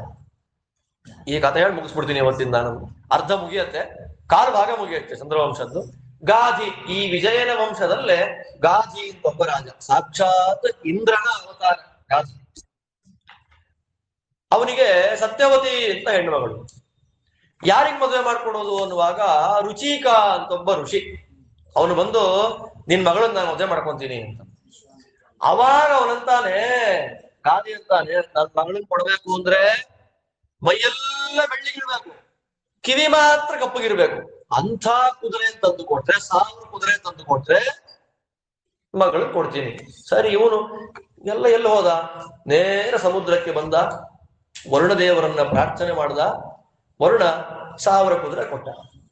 ಆ 1000 ಕುದುರೆ ಕೊಟ್ಟು, ಇಲ್ಲಿ ಮುಂದೆ ಮಹಾಭಾರತದಲ್ಲಿ ಬರುತ್ತೆ, ಯಯಾತಿಯ ಚರಿತ್ರೆ ಬರುವಾಗ ಮಾಧವಿ ಅಂತ ಯಯಾತಿ ಮಗಳು, ಅದರಲ್ಲಿ ಗುರುದಕ್ಷಿಣೆ ಕೊಡುವಂತಹ ವಿಷಯ ಬಂದಾಗ ಅದರಲ್ಲಿ ಒಬ್ಬ ರಾಜ ಕೇಳ್ತಾನೆ, ನನಗೆ ಆ ಗುರುಗಳು ಕೇಳ್ತಾರೆ ಏನ್ ಗುರುದಕ್ಷಿಣೆ ಕೊಡಬೇಕು ಅಂದ್ರೆ, ಒಂದು ಕಡೆ ಕಪ್ಪಗಿರುವಂತ ಮೈಯೆಲ್ಲ ಬೆಳ್ಳಿಗಿರುವಂತ 1000 ಕುದುರೆ ಬೇಕು ಅಂದಾಗ 200 ಅಂತ ಮಾಡಿ ಕೊನೆಗೆ 800 ಕುದುರೆ ಮಾತ್ರ ಸಂಪಾದನೆ ಮಾಡ್ಲಿಕ್ಕಾಯ್ತು. 200 ಯಾಕೆ ಸಂಪಾದನೆ ಮಾಡ್ಲಿಕ್ಕೆ ಆಗ್ಲಿಲ್ಲ ಅಂತಂದ್ರೆ, ಇಲ್ಲಿ ರುಚಿಕ ಮುನಿಗಳು ವರುಣದೇವರಿಂದ ತಗೊಂಡು ಹೊರಟೋಗಿದ್ದಾರೆ. ಅವಾಗ್ಲೇ ನಿಂಗೆ ಸಿಗಲ್ಲ ಇವಾಗ ಕುದುರೆ, 200 ಕುದುರೆ ಅಂದ್ರೆ ಎಲ್ಲಿಂದ ಎಲ್ಲಿ ಲಿಂಕ್. ಅದರಿಂದ ಪುರಾಣಗಳು, ಇತಿಹಾಸ ನಾವು ಎಷ್ಟು ಓದ್ತೇವೋ ಅಷ್ಟು ಕಥಾ ನಿರ್ಣಯವನ್ನ ಮಾಡ್ಲಿಕ್ಕಾಗತ್ತೆ. ಮೇಲೆ ಮೇಲೆ ಗ್ಲಾನ್ಸ್ ಮಾಡಿದ್ರೆ ಅದು ಗ್ಲಾನ್ಸ್, ಅಲ್ಲೂ ತತ್ವಜ್ಞಾನ ದೃಢ ಆಗೋದಿಲ್ಲ. ಆ ಮಾಧವಿಯ ಮಕ್ಕಳೇ ಪ್ರತರ್ಧನ, ಶಿಬಿಚಕ್ರವರ್ತಿ ಬರ್ತಾನಲ್ಲ, ಶಿಬಿಚಕ್ರವರ್ತಿ ಈ ಮಾಧವಿ ಯಯಾತಿಯ ಮಗಳಾದ ಮಾಧವಿಯ ಮಗ ದೌಹಿತ್ರ ಅವನು. ಆ ಕಥೆ ಯಯಾತಿ ಸ್ವರ್ಗದಿಂದ ಕೆಳಗೆ ಬೀಳ್ಬೇಕಾದ್ರೆ ಉದ್ಧಾರ ಮಾಡಿ ಮೇಲೆ ಕಳಿಸಿದ್ದು ಪುಣ್ಯ ಎಲ್ಲ ಕೊಟ್ಟು ಆ ಕಥೆ ಬರುತ್ತೆ ಮುಂದೆ. ಈ ದೃಷ್ಟಿಯಲ್ಲಿ ರುಚಿಕರು ವರುಣದೇವರ ಮೂಲಕ ಆ 1000 ಕುದುರೆ ತಗೊಂಡು ಕೊಟ್ಟು ಬಿಟ್ರು. ಯಾರಿಗೆ? ಗಾಧಿಗೆ. ಸಂತೋಷವಾಗಿ ಕೊಟ್ರು. ಕೊಟ್ಟಾಗ ಗಾಧಿಯ ಹೆಂಡತಿ ಹೇಳ್ತಾಳೆ, ಸರಿ, ನಿನ್ನ ಗಂಡ ಒಳ್ಳೆ ತಪಸ್ವಿ ಅಲ್ವಾ, ಒಳ್ಳೆಯ ಶೂರನಾದ ಮಗ ಹುಟ್ಟಬೇಕು ನಮ್ಮ ವಂಶಕ್ಕೆ, ಅವನ್ ಕೊಡು. ಸರಿ ಅಂತ ರುಚಿಕರು ಅತ್ತೆ ಕೇಳಿದ್ದಾರೆ, ಹೆಂಡತಿನೂ ಸತ್ಯವತಿ ಕೇಳಿದ್ದಾಳೆ ಅಂತೇಳಿ 2 ಚೆರುವನ್ನ ನಿರ್ಮಾಣ ಮಾಡಿದ್ರು. ಚೆರು ನಿರ್ಮಾಣ ಮಾಡಿದ್ರೆ ಅವ ಏನಂಕೊಂತಾನೆ, ನಿನಗೋಸ್ಕರ ಸ್ಪೆಷಲ್ ಆಗಿ ಏನೋ ಮಾಡ್ಕೊಟ್ಬಿಟ್ಟಿರ್ತಾನೇನೋ, ಅತ್ತೆ ನಾವು ಏನೋ ಸ್ವಲ್ಪ ನಿಂಗ್ ಸ್ಪೆಷಲ್, ನಂದು ನಿಂಗೆ ನಿಂದ ನಂಗೆ ಅಂತಂದು. ವ್ಯಭಿಚಾರಂ ತಥೋ ಜ್ಞಾತ್ವ ಋಷಿಕಸ್ತು ಮಹಾಮನಃ. ಜ್ಞಾನಿಗಳಿಗೆ ಗೊತ್ತಾಗ್ಬಿಡುತ್ತೆ ನಾವು ಮಾಡೋ ಅಪಚಾರ ಎಲ್ಲ ಕಲ್ಲಿನ ಪ್ರತಿಮೆ ಫೋಟೋ ಹಾಕೊಂಡು ಸುಧಾರ್ಬಿಡ್ತೀವಿ ಅಷ್ಟೇ, ಮನಸ್ಸಲ್ಲಿ ತಿಂದ್ರು ಗೊತ್ತಾಗ್ಬಿಡುತ್ತೆ ದೇವತೆಗಳಿಗೆ. ಆದ್ದರಿಂದಲೇ ತಿನ್ನೋದು ಅಂತಂದ್ರೆ ನಾಲಿಗೆಯಿಂದ ಮಾತ್ರ ಅಲ್ಲ, ಕಣ್ಣಿಂದಲೂ ತಿನ್ನೋದು, ಮೂಗಿಂದಲೂ ತಿನ್ನೋದು ಅಂತ. ಆದ್ದರಿಂದ ಬರೀ ನಾಲಿಗೆಯಿಂದ ತಿನ್ನಲ್ಲ ಅಂತ ಕೂತ್ರೆ ಸರಿ ಹೋಗಲ್ಲ, ಕಣ್ಣಿಂದಲೂ ತಿನ್ನಬಾರದು, ಮೂಗಿಂದ ಮುಗಿಸ್ಬಾರ್ದು ದೇವರಿಗೆ ಸಂಬಂಧಪಟ್ಟ ಪದಾರ್ಥಗಳನ್ನ. ಈ ಕಾರಣದಿಂದ ಕ್ಷತ್ರಿಯೋಚಿತವಾದಂತಹ ಹವಿಸ್ಸನ್ನ ಅವಳು ಸತ್ಯವತಿ ತಿಂದು, ಬ್ರಾಹ್ಮಣೋಚಿತವಾದ ಹವಿಸ್ಸನ್ನ ಚಕ್ರವರ್ತಿ ತಿಂದು.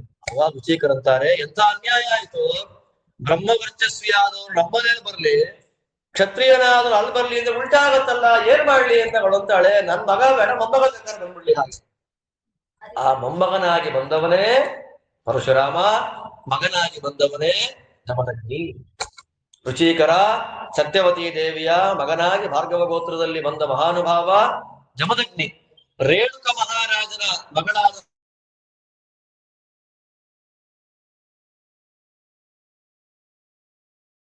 ಸಾಕ್ಷಾತ್ತಾಗಿ ಆ ಹಸುವಿಗೋಸ್ಕರವಾಗಿ ಇವರು ಸಂಪಾದನೆ ಮಾಡಿದ್ದ ಎಲ್ಲ ಹೊರಟಾಯ್ತು. ಒಂದು ಬ್ರಹ್ಮದಂಡ ನುಂಗು ಬಿಡುತ್ತಲ್ಲ, ಅದನ್ನ ನೋಡಿ ಆದ್ರೆ ಬ್ರಹ್ಮರ್ಷಿ ಆಗಬೇಕು ಅಂತ ಹೇಳಿ ಕ್ಷತ್ರಿಯತನವನ್ನ ಬಿಟ್ಟು ತಪಸ್ಸು ಮಾಡಿ, ಆ ತಪಸ್ಸು ಮಾಡುವ ಮಾರ್ಗದಲ್ಲಿ ಮೇಡಕ್ಕೆ ಬರ್ತಾಳೆ, ಊರ್ವಶಿ ಬರ್ತಾಳೆ, ಅಲ್ಲೆಲ್ಲ ತಪಸ್ಸನ್ನ ಕಳ್ಕೊಂಡು ಅಲ್ಲಲ್ಲಿ ಮಕ್ಕಳನ್ನ ಸೃಷ್ಟಿ ಮಾಡ್ತಾ ಶಕುಂತಲಾದೇವಿ ಎಂತೆಂಥವ್ರು ಬಂದ್ರು, ಹಠ ಬಿಡದೆ ಬ್ರಹ್ಮದೇವರ ಮೂಲಕ ಬ್ರಹ್ಮರ್ಷಿ ಅಂತಾಗಿ ಗಾಯತ್ರಿ ಮಂತ್ರದಂತಹ ಶ್ರೇಷ್ಠವಾದ ವೇದ ಸಾರವಾದ ಮಂತ್ರವನ್ನ ಕೊಟ್ಟ ಮಹಾನುಭಾವರು ವಿಶ್ವಾಮಿತ್ರ ಮುನಿಗಳು, ಚಂದ್ರವಂಶದಲ್ಲಿ ಬಂದ ಶ್ರೇಷ್ಠ ಜ್ಞಾನಿಗಳು. ಇತ್ತ ಇಲ್ಲಾಗಿದೆ. ಇಲ್ಲಿರುವಾಗ ಇವರ ಮನೆಗೆ ಬರ್ತಾನೆ ಯಾರು? ಹೈಹಯ. ದೇವರ ವಿಶೇಷವಾದ ದತ್ತಾತ್ರೇಯ ರೂಪದ ಅನುಗ್ರಹಕ್ಕೆ ಪಾತ್ರನಾದ ವ್ಯಕ್ತಿ ಕಾರ್ತವೀರ್ಯ, ಕೃತವೀರ್ಯ ಮಹಾರಾಜನ ಮಗ ಕಾರ್ತವೀರ್ಯ. ಅವನ ಹೆಸರು ಅರ್ಜುನ ಅಂತ. ಅವನ ವೈಭವ ದತ್ತಾತ್ರೇಯ 1000 ತೋಳನ್ನ ಕೊಟ್ಟ ಅವನಿಗೆ. ಅವನ ವೈಭವ ಏನು ಅಂದ್ರೆ ಸಮುದ್ರದಲ್ಲಿ ಅರ್ಘ್ಯ ಪ್ರದಾನ ಮಾಡಬೇಕು ಅಂತ ಬಂದ್ರೆ ರಾವಣನಿಗೆಲ್ಲ ಸ್ನಾನಕ್ಕೆ ನೀರೇ ಇಲ್ವಂತ ಸಮುದ್ರದಲ್ಲಿ. ದಕ್ಷಿಣ ಸಮುದ್ರದಲ್ಲಿ 1000 ತೋಳು ಇಟ್ಟು ಬಿಟ್ರೆ ರಾವಣನ್ ನೀರೇ ಇಲ್ಲ. ರಾವಣನನ್ನ ಹೊಡೆದೋಡಿಸಿದ ವ್ಯಕ್ತಿ ಕಾರ್ತವೀರ್ಯ. ನಂಗ್ ದೂರ ಬಂದ್ರೆ ದೇವರೇ ಸಾಯಿಸ್ಬೇಕು ಅಂತ ಹೊರ ಕೊಡಿದ್ರು. ಅದರಂತೆ ಇವ್ರ ಮನೆಗೆ ಬಂದ. ಹಸುವಿನ ವ್ಯಾಜದಿಂದ ಗಲಾಟೆ ಆಗಿ ನಮ್ಮ ಅಪ್ಪನಿಗೆ ಅಪಚಾರ ಮಾಡ್ತೀಯ ಅಂತ ಪರಶುರಾಮ ಮುಗಿಸಿ ಬಂದ. ಇದೇ ಸಂದರ್ಭದಲ್ಲೇ ಕತೆ ಫಾಸ್ಟ್ ಆಗಿ ಹೋಗ್ತಾ ಇದೆ. ಇದೇ ಸಂದರ್ಭದಲ್ಲೇ ರೇಣುಕಾದೇವಿ ಗಂಡನಿಗೆ ಮಡಿ ನೀರ್ ತರಬೇಕು ಅಂತ ನದಿಗೆ ಹೋಗಿದ್ದಾಳೆ. ಈ ಸಿನಿಮಾದಲ್ಲಿ ವಿಚಿತ್ರವಾಗಿ ತೋರಿಸ್ಬಿಡ್ತಾರೆ, ನಂಬೇಡಿ. ಅದಕ್ಕೆ ವಿಶಿಷ್ಟ ಕಥೆಗಳು ಹೇಳ್ತೀನಿ. ಆ ಕಥೆಗಳು ನಂಬಿ ಮೋಸ ಹೋಗ್ಬಾರ್ದು. ತಿಳ್ಕೊಂಡ್ರೆ ಕರೆಕ್ಟ್ ಆಗಿ ತಿಳ್ಕೊಳ್ಬೇಕು. ಇಲ್ಲ ಜ್ಞಾನವೇ ಬೇಡ. ಅಜ್ಞಾನ ಇರ್ಬೋದು, ವಿಪರೀತ ಜ್ಞಾನಕ್ಕಿಂತ ಅಜ್ಞಾನವೇ ಶ್ರೇಷ್ಠ. ಈ ದೃಷ್ಟಿನಲ್ಲಿ ಅಲ್ಲಿ ಹೋದಾಗ ಗಂಧರ್ವರ ವಿಹಾರ 2 ನಿಮಿಷ ಲೇಟ್ ಆಗೋಯ್ತು. ಮನೆಗೆ ಬಂದ್ರೆ ಅಪಚಾರ ಆಗಿದೆ, ಮಿಕ್ಕ ಮಕ್ಕಳಿಗೆಲ್ಲ ಕೊಲ್ಲು ಅಂತಂದಾಗ ಯಾರೂ ಕೊಲ್ಲಿಲ್ಲ. ಪರಶುರಾಮ ಬಂದ್ರು. ತಮ್ಮಂದ್ರನ್ನು ಸೇರಿ ಅಮ್ಮನ್ನು ಕೊಂದು ಬಿಡುವಂದ್ರು. ಅಪ್ಪನ ಪ್ರಭಾವ ತಿಳಿದ ರಾಮ ತಲೆ ಕಡ್ದಾಕ್ಬಿಟ್ಟ. ಸಂತೋಷ ಆಯ್ತಪ್ಪ, ನಿನಗೇನು ವರ ಬೇಕು ಅಂತ ಕೇಳಿದ್ರೆ ಎಲ್ಲ ಬದುಕೊಳ್ಳಿ ಅಂತ. ಸರಿ, ಎಲ್ಲ ಬದುಕಿದ್ರು. ಅಷ್ಟೇ, ಅಲ್ಲಿಗೆಲ್ಲ ಮುಗೀತು. ನಾವು ಅದನ್ನ ಕೆಟ್ಟದಾಗಿ ತಿಳ್ಕೊಂಡ್ರೆ ಹಾಳಾಗೋದು ಯಾರು? ಅವ್ರ ತಲೆ ಕಡಿಸ್ಕೊಂಡ್ರು, ಅವ್ರು ಬದುಕಿದ್ರು. ಹಾಳಾಗೋರು ಯಾರು? ಕೆಟ್ಟದಾಗಿ ಚಿಂತನೆ ಮಾಡಿ ನಾವೇ. ಅಂತ ಪರಶುರಾಮ ಏನ್ ಮಾಡ್ದ, ಒಂದ್ಸಲ ಹೊರಗೆ ಹೋಗಿದ್ದಾಗ ಕಾರ್ತವೀರ್ಯಾರ್ಜುನನ ಮಕ್ಕಳು ಬಂದು ಜಮದಗ್ನಿಗಳನ್ನ ಕೊಂದುಬಿಟ್ರು. ಅವಾಗ ಪ್ರತಿಜ್ಞೆ ಮಾಡ್ತಾನೆ, ದುಷ್ಟ ಕ್ಷತ್ರಿಯರನ್ನ ಸಂಹಾರ ಮಾಡ್ತೀನಿ. ಎಷ್ಟು ಸಲ? 21 ಸಲ ಇಡೀ ಭೂಪ್ರದಕ್ಷಿಣೆಯನ್ನ ಮಾಡಿ ಕ್ಷತ್ರಿಯರನ್ನೆಲ್ಲ ನಿರ್ನಾಮ ಮಾಡಿಬಿಟ್ಟ. ನಿರ್ನಾಮ ಮಾಡಿ ಅವನ್ನೆಲ್ಲ ಎಳ್ಕೊಂಡ್ಬರೋದು ಕುರುಕ್ಷೇತ್ರದಲ್ಲಿ ಅವರ ತಲೆ ಕಡಿದು ರಕ್ತದಿಂದ 5 ಸರೋವರ ನಿರ್ಮಾಣ ಮಾಡಿದ. ಅದೇ ಸಮಂತ ಪಂಚಕ ಅಂತ ಆಯ್ತು. ರಕ್ತದಿಂದ ತರ್ಪಣ ಪರಶುರಾಮ ದೇವರು ಪಿತೃಗಳಿಗೆ ಕೊಟ್ಟಿದ್ದು. ಆಗ ಪಿತೃಗಳು ಬಂದಂತಾರೆ, ರಕ್ತ ತರ್ಪಣ ಅದು ನಮಗೆಲ್ಲ ಅಲ್ಲಪ್ಪ, ಪ್ರಶಾಂತನಾಗು ನೀನು ಅಂತ ಆದೇಶ ಮಾಡಿದ್ದಕ್ಕೆ ಅವನು ಪ್ರಶಾಂತನಾಗಿ ಅಲ್ಲಿಂದ ಇನ್ನು ಮುಂದಕ್ಕೆ ಅವನು ಏನ್ ಮಾಡ್ತಾನೆ, ಮಹೇಂದ್ರ ಪರ್ವತ ಅನ್ನುವಂತ ಕ್ಷೇತ್ರದಲ್ಲಿ ಇವತ್ತಿಗೂ ಸಾಧನೆ, ಅವನ ಸ್ವರೂಪವನ್ನ ಚಿಂತನೆ ಮಾಡ್ತಾ ಚಿರಂಜೀವಿಯಾಗಿ ಪರಶುರಾಮ ಇದ್ದಾನೆ. ಅಂತಹ ಪರಶುರಾಮ ರಾಮದೇವರ ಕಾಲದಲ್ಲೂ ಇದ್ದ, ಕೃಷ್ಣದೇವರ ಕಾಲದಲ್ಲೂ ಇದ್ದ, ಕೃಷ್ಣದೇವರ ಕಾಲ ಮುಗಿದ್ಮೇಲೂ ಇದ್ದ. ಇವತ್ತಿಗೂ ಮಹೇಂದ್ರಕ್ಕೆ ಹೋದ್ರೆ ನಮ್ಮ ಯೋಗ್ಯತೆ ಇದ್ರೆ ದರ್ಶನ ಆಗಲ್ಲ, ಆ ಋಷಿಗಳ ಕಂಪನ ವೈಬ್ರೇಷನ್ ನಮಗ್ ಕಾಣುತ್ತೆ. ಅಂತಹ ಪರಶುರಾಮನಂತ ದೊಡ್ಡ ಜ್ಞಾನಿ ಭಗವದ್ ರೂಪ ಅವತಾರ ಮಾಡಿ ಬಂದ ಪರಂಪರೆ ಚಂದ್ರವಂಶ. ಇದು ಆಯು ಅಂತ ಹೇಳ್ತಾರೆ. ಆ ಆಯುವಿನ ಮಗನಾಗಿ ಬರತಕ್ಕಂಥವನೇ ಮೊದಲನೇ ಮಗ ನಹುಷ. ಆ ನಹುಷನ ಮಗನೇ ಯಯಾತಿ. ಆ ಯಯಾತಿ ದೇವಯಾನಿ ಶರ್ಮಿಷ್ಠೆಯರ ಮೂಲಕ ಯದು, ತುರ್ವಸು, ದೃಹ್ಯು, ಅನು, ಪೂರು ಅಂತ 5 ಜನ. ಅಲ್ಲಿಂದ ಯದುಗಳಿಂದ ಯಾದವರು ಎಲ್ಲ ಮುಖ್ಯವಾಗಿ ಬರ್ತಾರೆ. ಅದರಲ್ಲಿ ಪೂರ್ವಿನಿಂದ ಪ್ರಧಾನವಾದ ವಂಶ ಭಗವಂತ ಬ್ರಹ್ಮ ಅಂತೆಲ್ಲ ಬಿಟ್ರೆ ಪ್ರಧಾನವಾದ ವಂಶ ಯಾವುದು? ಈ ಕೌರವ ಪಾಂಡವರಿಗೆ ಪುರುವಿನಿಂದ ಮುಂದುವರೆದು ಬಂದಿದ್ದು. ನೀನು ನಿನ್ನ ಮಗ ಜನಮೇಜಯ ಇಲ್ಲಿ ತನಕ ಇರುವಂತ ವಂಶ ಪುರುವಂಶ ಅಂತ ಹೇಳಿ ಈಗ ಯದುವಂಶವನ್ನ ಪುರುವಂಶವನ್ನ ಒಟ್ಟೊಟ್ಟಿಗೆ ನಿರೂಪಣೆಯನ್ನ ಮಾಡುವಂತಹ ಒಂದು ವ್ಯವಸ್ಥೆಯನ್ನ ಶುಕಾಚಾರ್ಯ ಮಾಡ್ತಾರೆ. ಆ ಭಾಗ ಕೃಷ್ಣಾವತಾರದ ಇಡೀ ದಶಮಸ್ಕಂದದ ಸಾರಭೂತವಾದ ಅಧ್ಯಾಯ, ಕೊನೆಯ ಅಧ್ಯಾಯ ಬರುತ್ತೆ. ಅದನ್ನ ನಾಳೆ ಚಿಂತನೆ ಮಾಡಿ ಪುರುವಂಶದ ಮತ್ತು ಯದುವಂಶದ ಮಹಾನುಭಾವರಾದ ಎಲ್ಲ ರಾಜರ ಅತ್ಯಲ್ಪ ಸ್ಮರಣೆಯನ್ನು ನಾಳೆ ಮಾಡೋಣ ಅಂತ ಹೇಳ್ತಾ ಇವತ್ತಿನ ಚಿಂತನೆಯನ್ನು ಮುಗಿಸ್ತಾ ಇದ್ದೇನೆ. ಶ್ರೀಕೃಷ್ಣ ಅರ್ಪಣ.